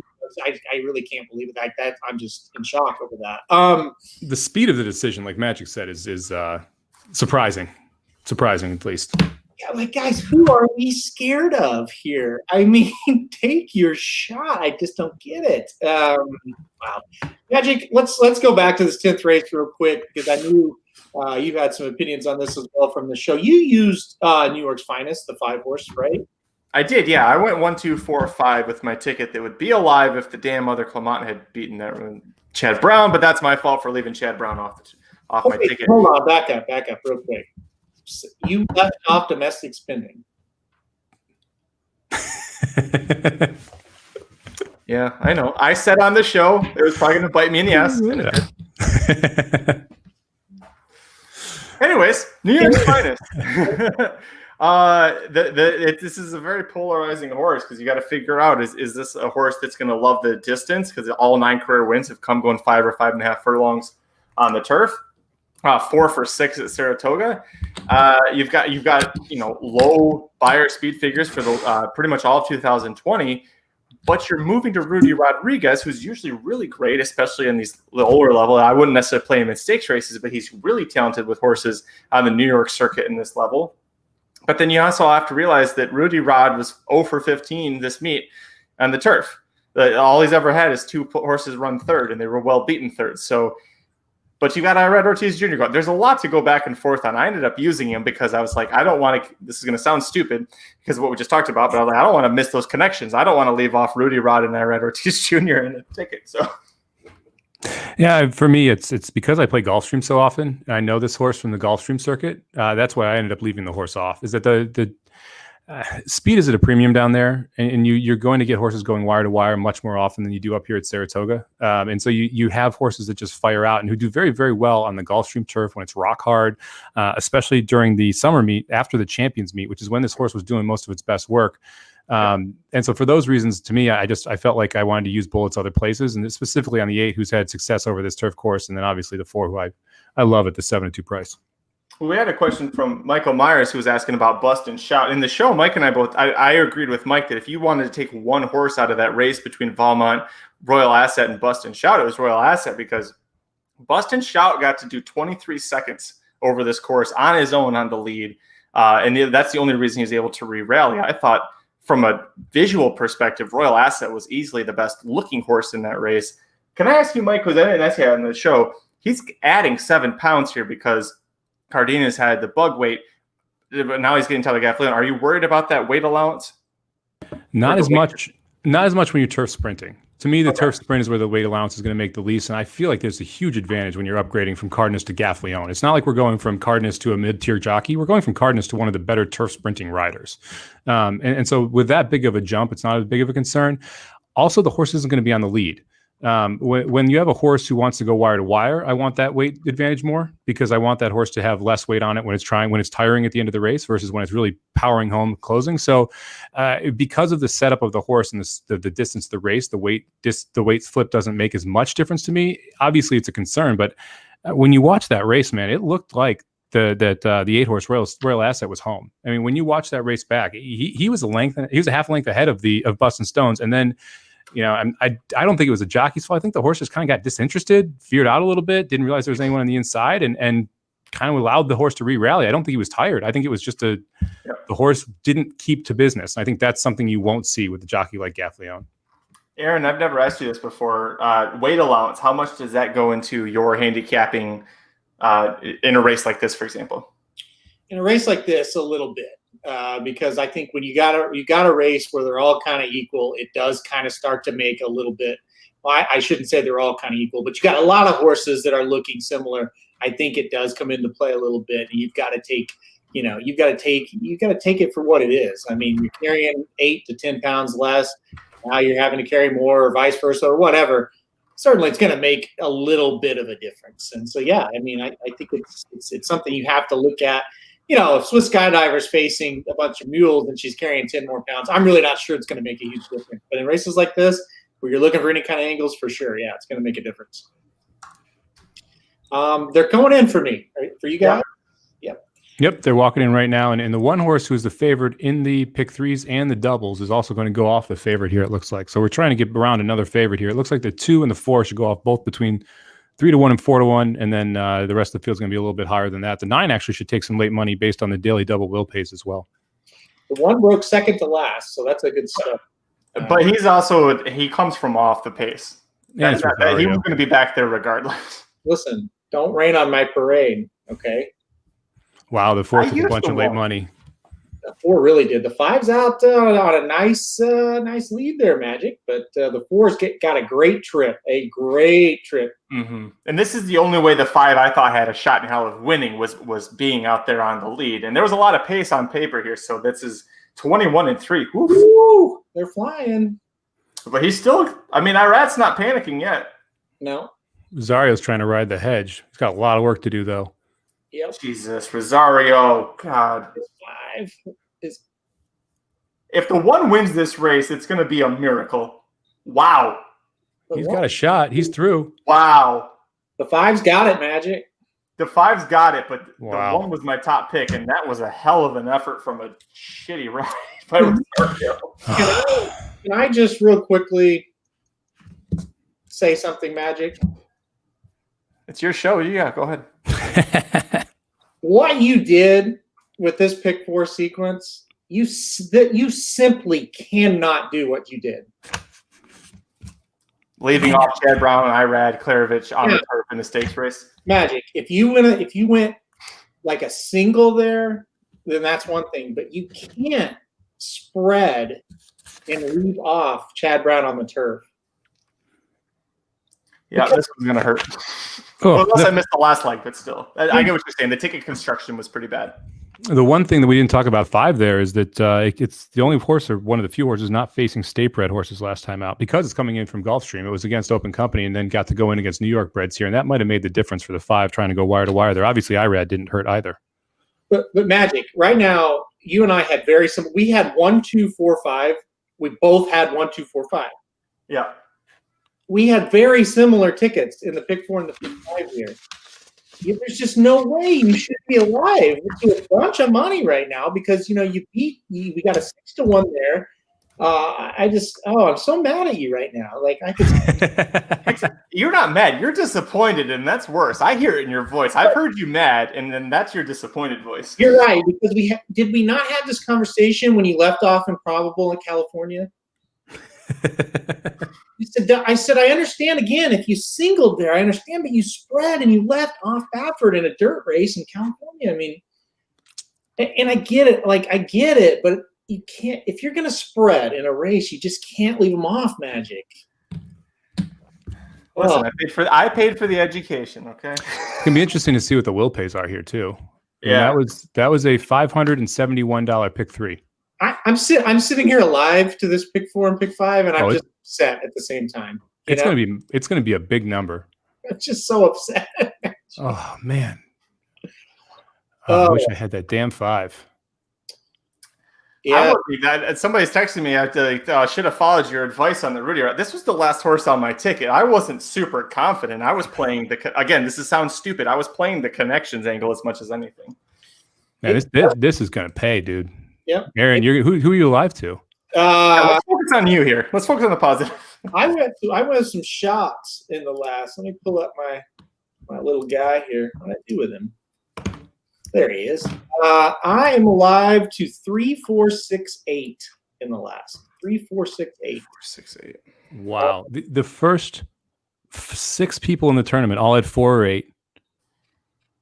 The 19th place was the highest person with the 5. Wow. Not an often used horse. Well, and Rudy I think he was still 0 for on the turf. So there was a little bit of, there's probably a bit of concern that he was going to, and even from his, from the charts, his percentage on turf isn't great. Mm-hmm. 10%. Yeah. This was the situation. I know, and the connections was the main thing for me too. But this was just kind of a situation where he's kind of the old pro of the group, so to speak. Like this horse runs everywhere, and he's not great by any stretch of the imagination. But it's just like, yeah, if he gets a trip, he's got Ira, he's got a shot. I was with you. He was my last towards the end. I didn't love him. That's a monster time too. 101 and change. Yeah, I mean, he ran a hell of a race today. I don't know where that came from. I can't believe with all that, because we talk about the Magic Mike show, all the on paper pace that was in that race, and he just got to go on his own the whole time. Nobody really pushed that horse. Yeah, he was 2 lengths ahead. And that's the thing. It's like, the 1 and the 2 just didn't get any kind of setup. Well, the 2 usually is on the lead. Well, the 2 was behind. He was I don't know. Yeah. I mean, God, if Rosario hadn't just tried to ride the hedge the entire way, I think that probably would. Yeah, that was a creative ride on the one horse. Speaking of Rosario, I don't know if we're going to stay on for it, but the last race, you've got 3, 4, 6, 8. Rosario's on the 8 Mommy's Jewel, and the big reason I didn't use Mommy's Jewel is because Rosario was on the lead on this horse last time, and especially with Aaron, what you and I talked about with him, when he gets a horse that's supposed to be on the lead, can you really trust that he's going to do that? So why did you like Mommy's Jewel in this last race at Saratoga? Well, I think because I don't think about that when I'm handicapping very often, because I think pace and tactics are so hard to predict, and it's just one of those things. I looked at the horse and said, well, at the morning line that she is, I think she's got a good shot. I really don't like anybody else in this race at all. That's why I also use the 3 Brickyard. It's like there's some projected improvement with the 3. So let's kind of take a swing with that horse. And Brickyard opens at 9-2, morning line 15-1. Yeah. I mean, the 4. Listen, all things being equal, or the 4 and the 6, like they look pretty good here, right? But they're not world beaters by any stretch of the imagination. So that's kind of why I went. And then, yeah, like I said, the 3 is 15-1 down to 4-1. So there goes your value. But that may not necessarily mean anything as far as the will pays go. We'll see, but. $1,700 for the pick 5 to the 3. 1,700. Yep. Wow. Who else do you live to? 3, 4, 6, 8. 1,700, 700, 879, and 1,000. Wow. Okay. Magic and I both used the 1 in our pick 4s. Yeah.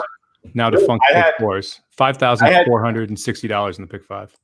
I had to adjust because I had high tone, so I added the next horse in. This is another thing. I should have just gone back and added that stupid Chad Brown horse instead of adding the next one in this race.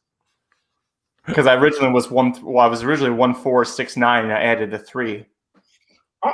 I really want to throw up, Magic, because it's not even your money. No, but the point. Well, this is one thing we talk about. Handicapping is one thing. Ticket construction and gambling is a completely different thing. A lot of people are very good at handicapping and awful bettors. And a lot of people are good bettors and awful handicappers. And rarely are you able to kind of find a little bit of both. And if you're able to meld the two and learn from the mistakes you make, either handicapping or betting, depending on where you struggle, that's when you're able to kind of find that juxtaposition and be successful betting horses. So spoiler alert, Magic, the betting, that's what you kind of I think you're pretty good handicapper is the structure.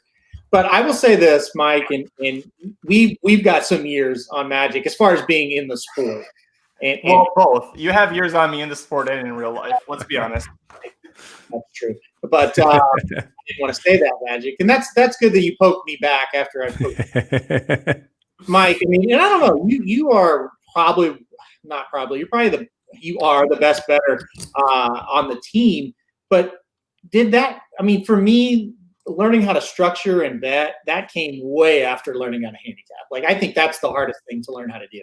Yeah, I mean, I didn't even pay attention to it until about two and a half years ago. I mean, when I started taking racing seriously after I moved is when I really started paying attention to the betting structure and trying to figure out how to create additional advantages based on who I like. And one of the things that you've mentioned a couple of times is the singling aspect of it. And that's one of the keys. It's really pressing the opinions by singling horses in a sequence to create value around it where other people aren't singling that horse, right? And then trying to beat horses people are trying to play with.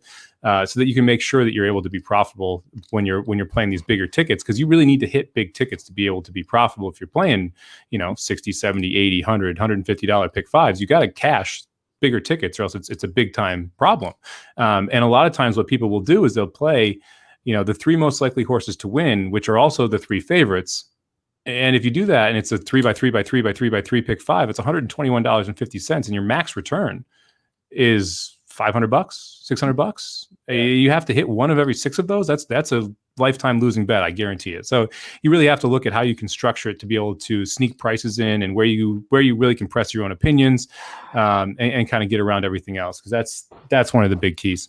Magic's watching Woodbine over there, by the way. Yep, and I just lost the tournament because the CJ had the 9 horse at 9-1 gets second, and the horse I had was off the board. I had the lead until that last one. That one's going to knock me out. I thought you were way ahead, Magic. What's that? I thought you said you were way ahead, though. Not way ahead. I got a little bit ahead of him. We were pretty close for most of the day, just a few dollars between us. I thought you said you had like a comfortable lead, but yeah, I got you. Oh no, my comfortable lead was what evaporated yesterday when I was trying to qualify for the spa and surf. Oh, okay, I got you. Yeah. By the way, to get back to this, Jay Pribman just tweeted it, but the race 3 times at Del Mar, when we saw 24 flat for that opening, yeah, they've already said that's wrong and they're going to fix it. Yeah, that didn't make any sense.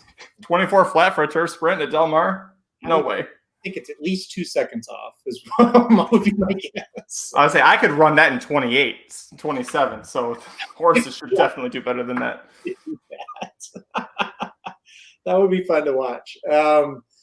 Yeah, so we were supposed to end at 5:30. I don't know if you guys want to stay on or not, but well, I don't want to get yelled at by the Breeders' Cup because I don't have any. I don't have the Alabama recap to them yet, so probably.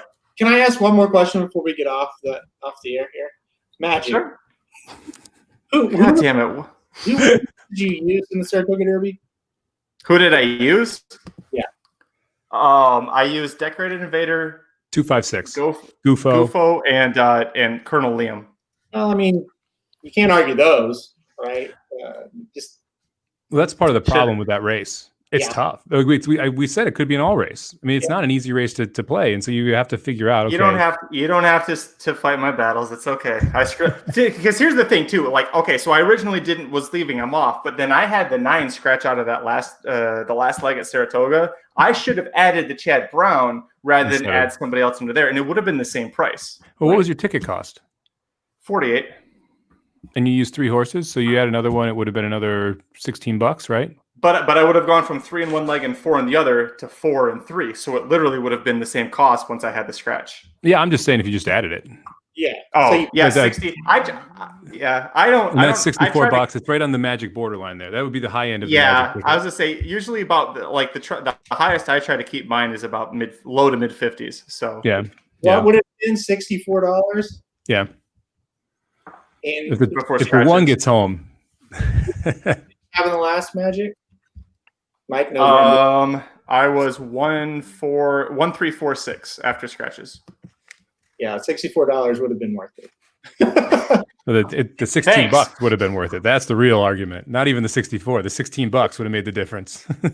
It was worth it, Magic. But listen, I think the biggest lesson. So let's wrap it up with this. The biggest lesson is when it's a turf stakes race at anywhere in New York.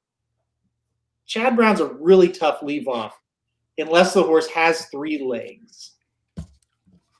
Even then, use them underneath.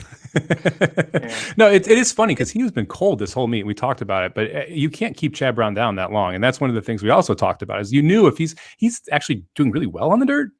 And if he is killing it on the dirt, you knew the grass barn is going to eventually turn for Chad Brown. There's too much talent in there for it not to. You guys did a good job of highlighting too. I was proud of this, the dirt for sure, but also, and we kind of talked about it on the group text. It's like, yeah, he's doing great on dirt, but his turf horses are hitting the board alarmingly well. Like 65%. Yeah. So and it's just racing. Sometimes you just get beat. A lot of people, they just think it. I think a lot of sports bettors that get into racing, they just think, well, we're going to win. We're going to win. We're going to win.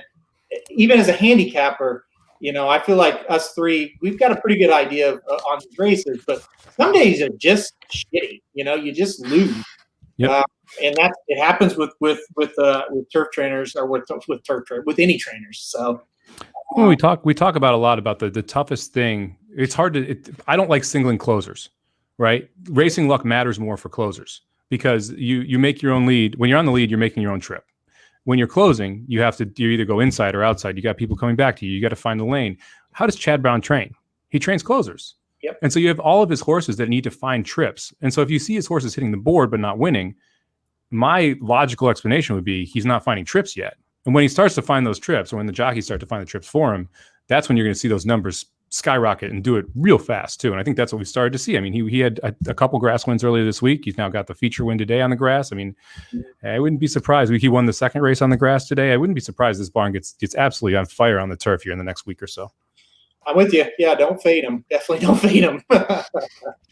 Magic.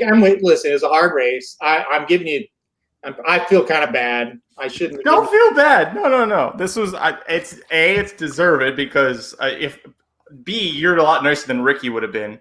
If Ricky was on here and I left a Klarovich Chad Irad horse off of a turf stakes at Saratoga, he'd be ripping me a new one. So no, it's deserved. And like we say on the Magic Mike Show, it's you pay for the education, and sometimes Magic just pays a little bit more than everybody else. At least you learned something, right? That's the key. When we're back at it next week, do you make the same mistake or not? That's what's important. I would have a regret if you do something similar ever again. Like, okay, and I did it again and I didn't catch it.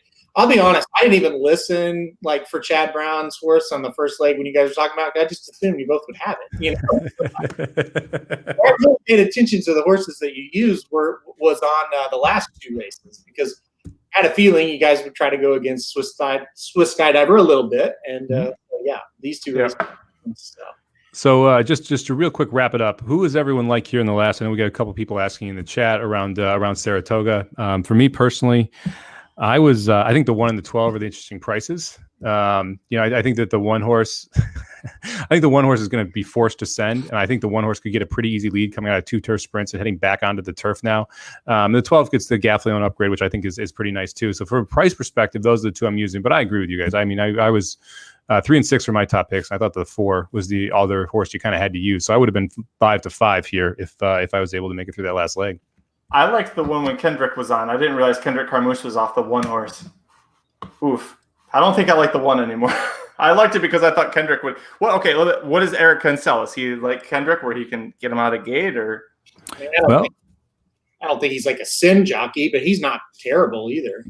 Okay. Yeah, he's been fairly aggressive so far at Saratoga, so I would be surprised if he doesn't push this horse forward. He also rode this horse in his career debut here at Saratoga. So, yeah. All right. Oh, I'm 1, 3, 4, 6. Aaron, you're 3, 4.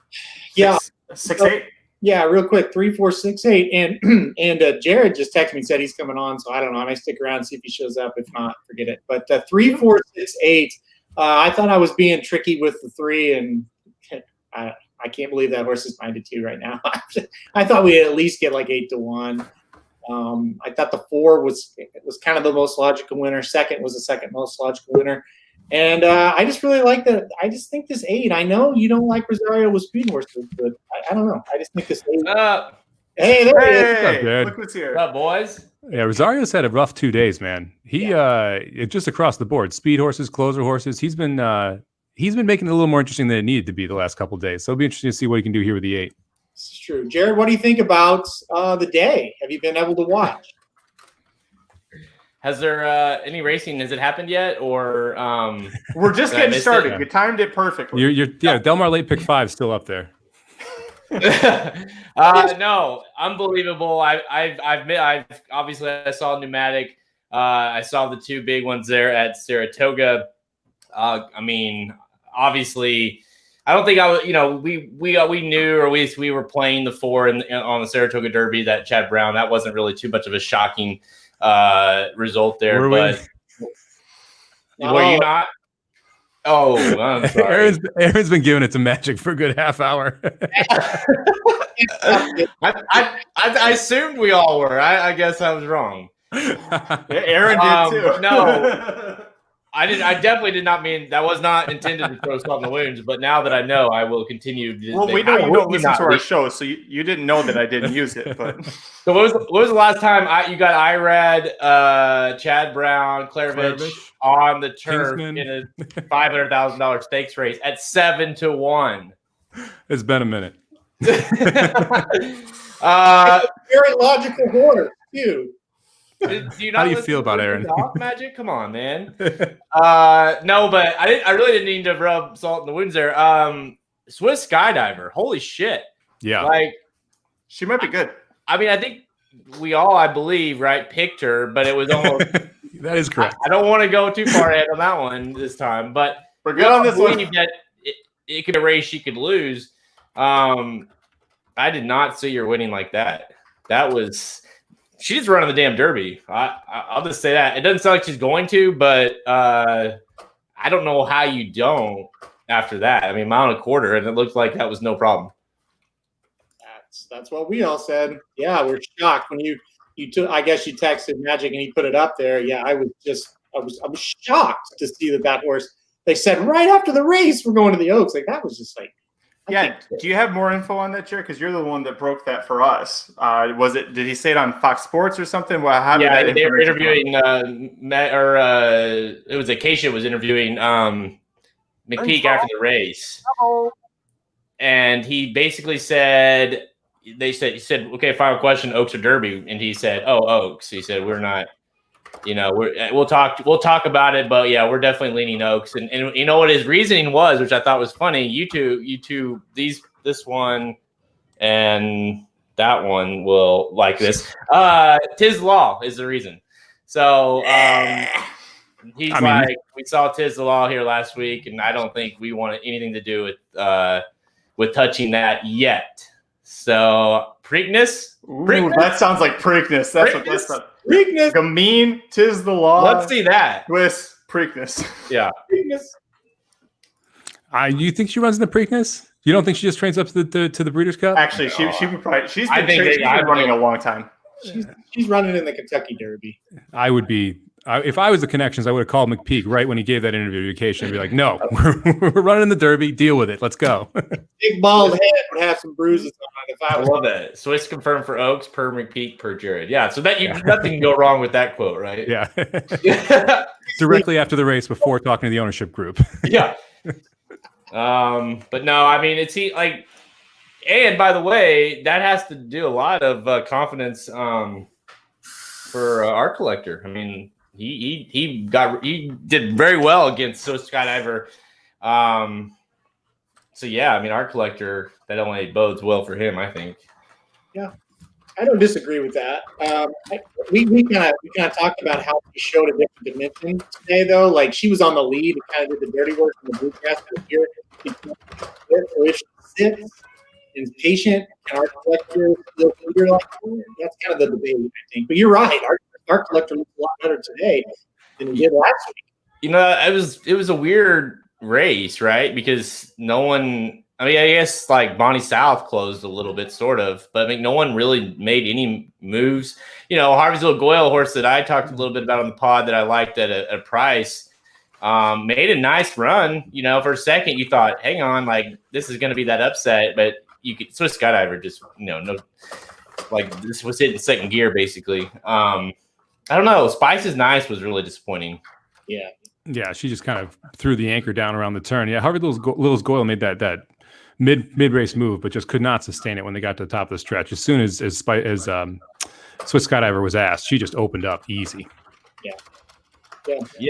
And I know, and I'm not so sure. I'm not going to take anything away from the win. I don't know if I'd be interested to see who the buyer comes back as, because I don't know if as much as it was her being dominant as it was that the rest of that field is just not very good, especially going that distance. So I think that added a lot of looks to it. I don't want to say that being like I'm undervaluing what she did. I just don't know if it was as impressive as what we saw. That's a good point. We talked about that on Monday on Magic Mike Show about the Traverse, where it's like there's only a couple of horses you want out of that, and the rest of it is just, these are horses that clearly can't handle that distance, and so you scratch it off for them when they move on to different races. Swiss Skydiver is probably the only horse you want out of that race going a mile and a quarter in the future. On the dirt. Yeah. On the dirt, yeah. I see what you did there. Yeah, just throwing it out there.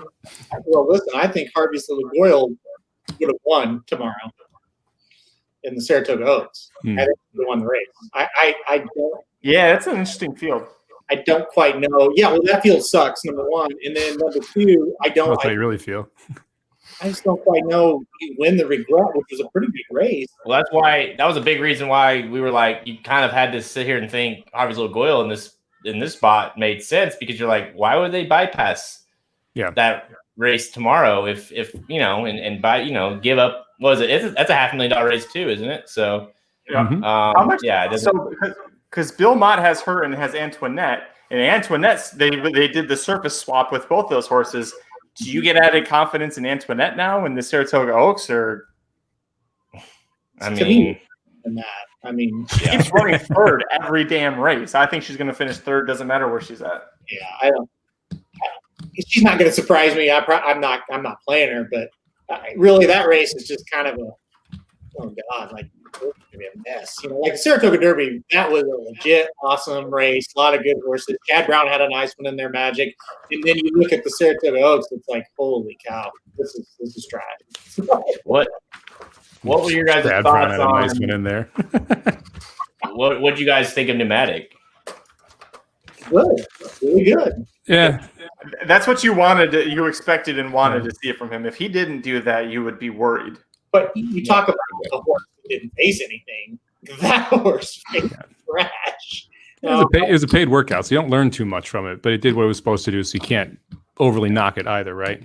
Right. And I think at this point, you know exactly what he is. He's got an outside shot to hit the super in the Derby, and that's it. Just like the Belmont, but yeah, hell, he went up and he won, and that's what you got to do, right? And he wasn't in an all-out drive to beat. All right, guys, I gotta jump off here. I'll catch you guys later. All right, man. Cool. Good on you Monday, buddy. Have a good one, guys. Dude. Are we gonna hang around to see if we hit this at Saratoga? What do we need here? We need 3, 4, 6, 8. If 3, 4, 6, 8 wins, the premium picks sweep the card. Oh, I didn't realize you were alive. That's right. You're allowed to sweep the card. Okay. That's awesome. And, Saratoga this week has just been impossible, but today have just been on. And that's kind of Saratoga this meet in a nutshell. Last week, Thursday was really good. Friday was awful. Saturday was really good. Sunday was awful. I mean, it's a hit or miss track for me right now. And, that's tough to explain to some people that maybe have just started and like, why aren't you hitting anything? So it's one of those things. Swiss Skydiver or Gamine and Kentucky Oaks, guys. Well, I'd take Swiss because I know she can handle routing. I don't know if Gamine can handle routing the way Baffert treats her. Oh man, I mean, if it's hard to say go against Swiss, at this point, Swiss has ran like 7? How many different tracks Swiss Skydiver ran at? 50. Yeah, she's all over the board. So you got to think it catches up to her at some point. Whereas Gamine's been somewhat lightly raced. Okay, I got an answer to that, and you're not going to believe this. She's got 9 career starts, 8 different tracks. Yeah. She raced at Churchill her first 2 starts, and then she went Tampa, Fairgrounds, Gulfstream, Oaklawn, Santa Anita, Keeneland, Saratoga. Unreal. I'm going Gamine for the Oaks. There you go. Wow. Hell yeah. Wish Saratoga get the card over with. Give me some of that WAP. It's John Doe. He doesn't want to put his name to it. But. Yeah, I agree. Shit. That's why Samich got off. He had to create a fake YouTube account real quick and throw that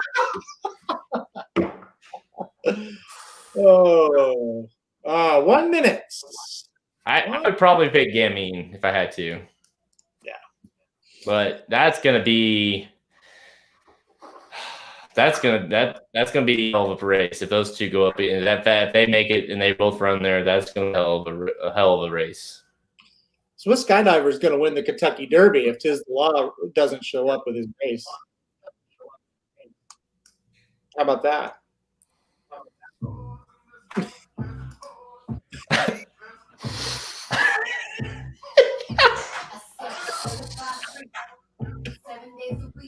Okay, can't play anymore or else we'll have to pay for it. I was going to say, there's 10 seconds right there. You're going to get us. Yeah. Any chance for Speech to hit the board with Kentucky Oaks? Yeah, I think so. I think the horse is proven. She's got a good running style for it. Yeah, very nice horse. I like that horse a lot. What do you think is more likely that Gamine and Swiss run 1-2 or that one of them runs off the board? I think I'd say off the board. Yeah, me too.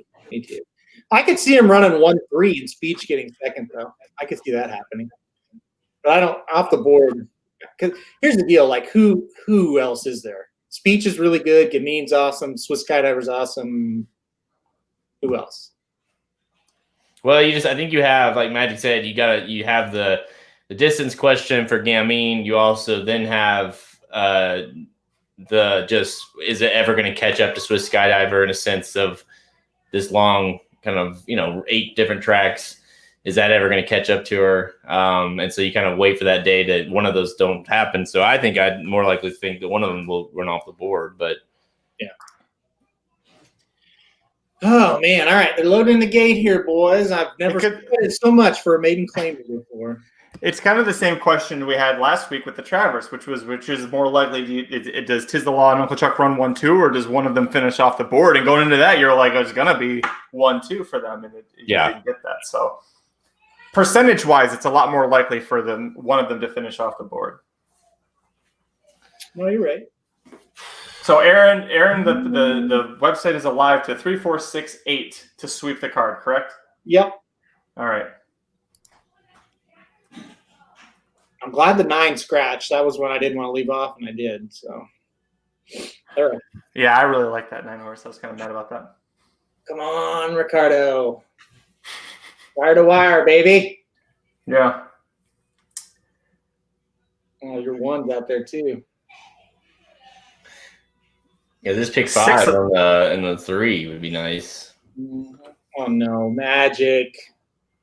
You're 1, dude. Well, this is the only way this horse had a shot in hell, was to go straight to the front and try and take him around. And what did you say about Rosario? Rosario doesn't have that horse. I mean, he's in a decent spot, but he's not up there. But he's got 2 handfuls of rain too. I know. That's a better running style. I expected him to try and I don't know. I thought he was going to try and go to the back with the 8 horse. Okay, 3-8. Come on. Yeah. There goes the 1. And its chance is done. Yep. Well, thanks for coming. Come on, Ricardo. Kick home. 3-8. Come on. 1. Yeah, 8's gonna come on. Here comes 4. Here comes 6. I was going to say the 4 is making a huge move. Just no 10. Come on, 3. Oh my God, the 1's re-rallying sound. No, he's not. No. Yeah, for a second there, it looked like it. Brave 3. There's the 4. Okay. Not the 10. Oh, geez. Then where did that 10 come from? Oh. The 10. Uh-oh. 4. Oh, no. Magic. Oh. Who did you talk to earlier in the week about the 10? I forgot that was his horse. And what did he tell you about that horse? Okay, I'll say it now because the horse fucking won. Sorry, that was my one time. He said if Freedom. I texted him. I said, is he training well? Does he have a shot? And he texted me back one word, no. And then he called me and he spent 10 minutes telling me why this horse was so terrible and so slow and couldn't work. He said, if I win, it's going to be a bigger upset than Douglas over Tyson. Well, he just won. I'm going to text him right now. That's incredible. There's never been a guy more full of shit in the world than Chad Summers. I'll just tell you that right now. And I love Chad Summers, but he is the biggest tall tale. I wonder how much money Chad has on the horse right now. He's you can't trust a word out of that guy's mouth. You never have. That was the case before today as well. So, jeez, I thought that 4 was home. Me too. So the 10 just wins 36-1. But you know what? We had a good day today. I'm not going to get too upset about it. But he said on the phone, he said, I haven't won a race since 2014. I'm putting a jockey on that hasn't won since 2012. What the hell do you think's going to happen? Chad Summers is a 9% trainer. Benjamin Hernandez is a 5% jockey. He's won 1,855. I just texted. I can't wait to see what he says back because, okay, he did say, he said, every time I've had an exercise rider get off the horse, they go, yeah, like he's great. He's fantastic. And Chad goes, why can't the horse work faster than 51 seconds if he's so damn great? I can't believe that. Well, what's funny is, I mean, so obviously one of the things about us and racing dudes is we have like this, we know a lot of people. I mean, Magic literally talked to the trainer before to know if we should include this horse, and he basically laughed him away, laughed him off. So in no ballpark, no realm of ever would you be like, Halterman be like, yeah, but I think I'm going to play him. No. Deal. What are you supposed to do there? If Magic would have said, "Hey, I talked to Chad and he really likes this horse," there's still no way in hell I would have played him. Exactly. There's nothing in this horse's form at all to tell you to play him. Yeah, we have a lot of sources, and he's not one that I listen to one way or the other, whatever he says. And again, I like Chad Summers a ton, but it's just he's not a reliable source. Christopher Potts. Oh, that's hilarious. That's a pretty good angle.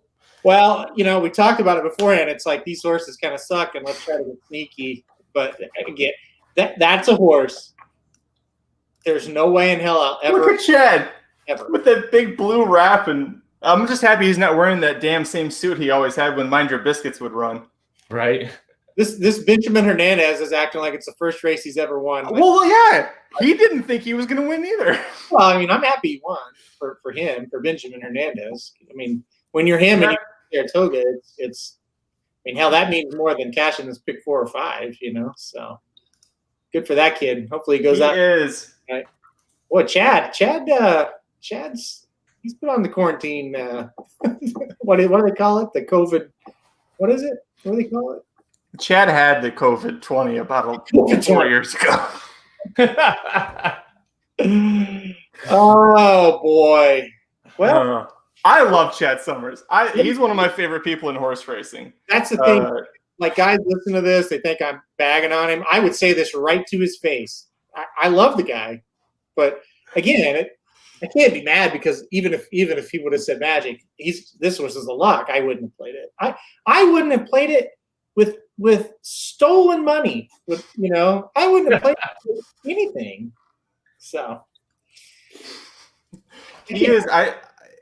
He's one of the funniest people in horse racing that I've ever met because he's so quick-witted and he's so sarcastic, and he hates all of the top trainers for several reasons, and he always makes me laugh. Doesn't give me good tips, but he makes me laugh. I'm not laughing right now, but I was gonna say he's useless as a tipster. Like, he doesn't give you any help. I mean, but when he had Mind Your Biscuits, he gave us a barn tour at Saratoga, and he had like 30 or 40 horses. They were everywhere, and every horse, Jared, you remember this? Yeah, we got big plans for this horse. We're gonna go here, here, here, and then we'd see him entered, and he'd be like 12th and a maiden 20, and it's like every horse he showed us is terrible, Same day that we met Navarro, basically protecting El Deal that day, to make sure no one was around. So that was interesting. Yeah. Hey, so Magic, did you actually talk about this horse and what Chad said on Magic Mike show at the end, like when you guys were handicapping this? I didn't. I basically said at the very end, because we didn't talk about him, and at the very end, Mike Mike said like a snide comment. He's like, well, hey, like you were talking to Chad Summers today. Well, why aren't you using that horse? And I said, that's why I'm not using that horse, because I talked to Chad Summers today, because he just didn't seem to have any confidence in the horse. I mean, you see how they react in the winner's circle. Chad didn't look confident, like he knew he was going to win that. No. Yes, he said it. They're not happy with you. Listen, all I do is this happened last week or 2 weeks ago. All I do is just report what I'm told. Somebody got mad at me the other day. Oh, it was when American Sailor won. Somebody was giving me shit on Twitter because in my race recap, I didn't write about how the horse was, so going to be so great, or it was a bad disqualification. I'm like, it's not my job to throw in my opinion in a goddamn recap. I tell you what I hear. That's rough, Michael. You got the 6 and the 10, or you got the 10 in the finale, but you faded Swiss. That's rough. You had it. Ooh. I will hand it to Dennis. You guys know who Dennis Trusty is, and he even said, I'm not going to put the part that he actually said, but we'll have him screaming at me. And in the live stream, he was talking it up, and I was like, Dennis, buddy, I'm telling you, Chad Summers hates this horse. Sorry. Again, What can you do? I mean, like Halterman said, even if like knowing Chad, even if he would have been all about this horse, we would have been like still not played it. So what can you do? Well, Chad's going to have enough money to buy Saratoga Slim's baby that sign about not rooting in the press box now. So, God, I'm still getting hit up on Twitter. Jesus. Everybody's saying, I thought Chad Summers didn't like the horse. That's the last time I ever talked to a trainer and give you guys. Hey, I just reported the news. That's all I did. That's all I did. I'm keeping all that to myself now. Apparently, you just know next time he does that, you gotta because if you do that strategy and keep betting Chad Summers, you'll go broke. Yeah, that's a it's not a winning practice. I'm watching this replay on repeat. I'm torturing myself. I don't understand how this horse even did that. Oh well. All right. Well, there's nothing better than watching that happen to us right here to wrap things up, right? It seems like more times than not, we do these Saturday feeds. Halterman gets booted out in the last leg of any kind of multi-race, like almost That's every true. time. So here's the deal. When the multi-races end with a stakes, I hit them every time. But in these situations where they end with those maiden claimers and shit like that, you're right, Jared, every time, whether it's Oaklawn or Saratoga, because they're the two that are really known to throw in that last shit. It seems like every time that's happened when we've just had a big race and we're live, we got this last leg, this is a payout, this is, all these ginormous payouts. We get to this effing kind of random race, and most of the time it's a bad beat too. Yeah, like it's rough. So it's tough. Usually, if we cover a sequence in Magic Mike that has a finish like this, a lot of times I would just try and be alive to as many possible bullets in the last because I hate these types of races. And then usually when I would do that, that's when the 4-horse, who's your favorite, wins. And I'm like, why the hell did I go 6 deep in this race if the favorite's going to win? So I can never seem to get on the right side of these finales. Well, I'm glad I joined in to watch the end of this. So you came in at the right time. I mean, you weren't here for the Magic Bashing Parade Part 1, but you came back for the sequel, and this is one of those times that the sequel wasn't as good as the first one, but it was pretty damn good. So it's a shame I missed that. I can't. Yeah, dude, I place no blame on you for that one though. The first one, yeah, but that one, Yeah. And what made it even better is I had no idea that that had happened. So when I come in, just assume everyone was like, yeah, of course that 4 made sense, and we all played it, and that's great. It was Chad Underrad Klarovich, Turf Stakes, New York. Sure, why? Magic had to walk away. Oh man. Yeah. Well, at least you would have got knocked out here. So that's. There you go. Yeah, I think I would be sicker if I lost the pick 4 because Chad Summers gave me the wrong information. I think I'd be a lot more upset than I am now. Right. Yeah. All right. Crazy. Well, okay. Jared, I'm glad you put up. Glad you're able to. By the way, real quick before we get off here, Jared, are your kids just running around out there and you just? I've got a soundproof one of the bedrooms and just locked them in there, and so I'm hoping that I haven't heard. Of course, I can't hear anything, so I told Cohen to knock 3 times if it's if it's a major issue, and so I haven't heard that yet. But what did you tell Cooper? Because sometimes I look at the two of them next to each other. I'm like, I think Cooper could beat him up pretty quickly. Like, if not now, give him about a month. He could beat up his big brother. Cooper's figured out now he can come up behind anyone, but he'll go up behind Cohen and kind of goose him and gets him, and he gets him good too. And I'm like, I don't even feel bad for you, dude. You have so much of this coming and more. But no, my sister's here, so don't worry. Don't call anyone. They're being taken care of. Well, do you need to check on your sister then? Yeah, I know. That's the next question. As soon as she got here, I was like, all right, I'm heading on the live feed. See ya. All right. You didn't catch that. So all right. See you guys, and we'll catch the Magic Mike show early next week, and then we'll be back on Blinkers Off. Magic Mike show again, and again, these next couple weeks might be a little lighter. because we have obviously kind of the lead up now is done. You know what's coming next week. There's I know. a big ass guide in 3 Breeders' Cup races. This is not the time to slow down. Now I'm sorry, Magic. In Magic's world, things are not about to slow down. In your guys' world, maybe they do slow down a little bit as we get into the Kentucky Derby and the Oaks. Of course, we'll have the Oaks in coverage like crazy. Leading up with that, yeah. I'm glad we can at least entertain you. They can entertain you for most of the duration of this show. And These are what our text chains are like on a normal day. Honestly, I thought it was a good show until that last race. I'm kind of checked out now. So. Honestly, that's why these live feeds are so fun, because it's exactly the same conversation we would have normally, only we're seeing each other and people apparently are interested in watching us for some reason. So yeah, that's it. Magic, you know what that's about, right? People interested in watching you? Yeah. I don't know if there will be any more. All right.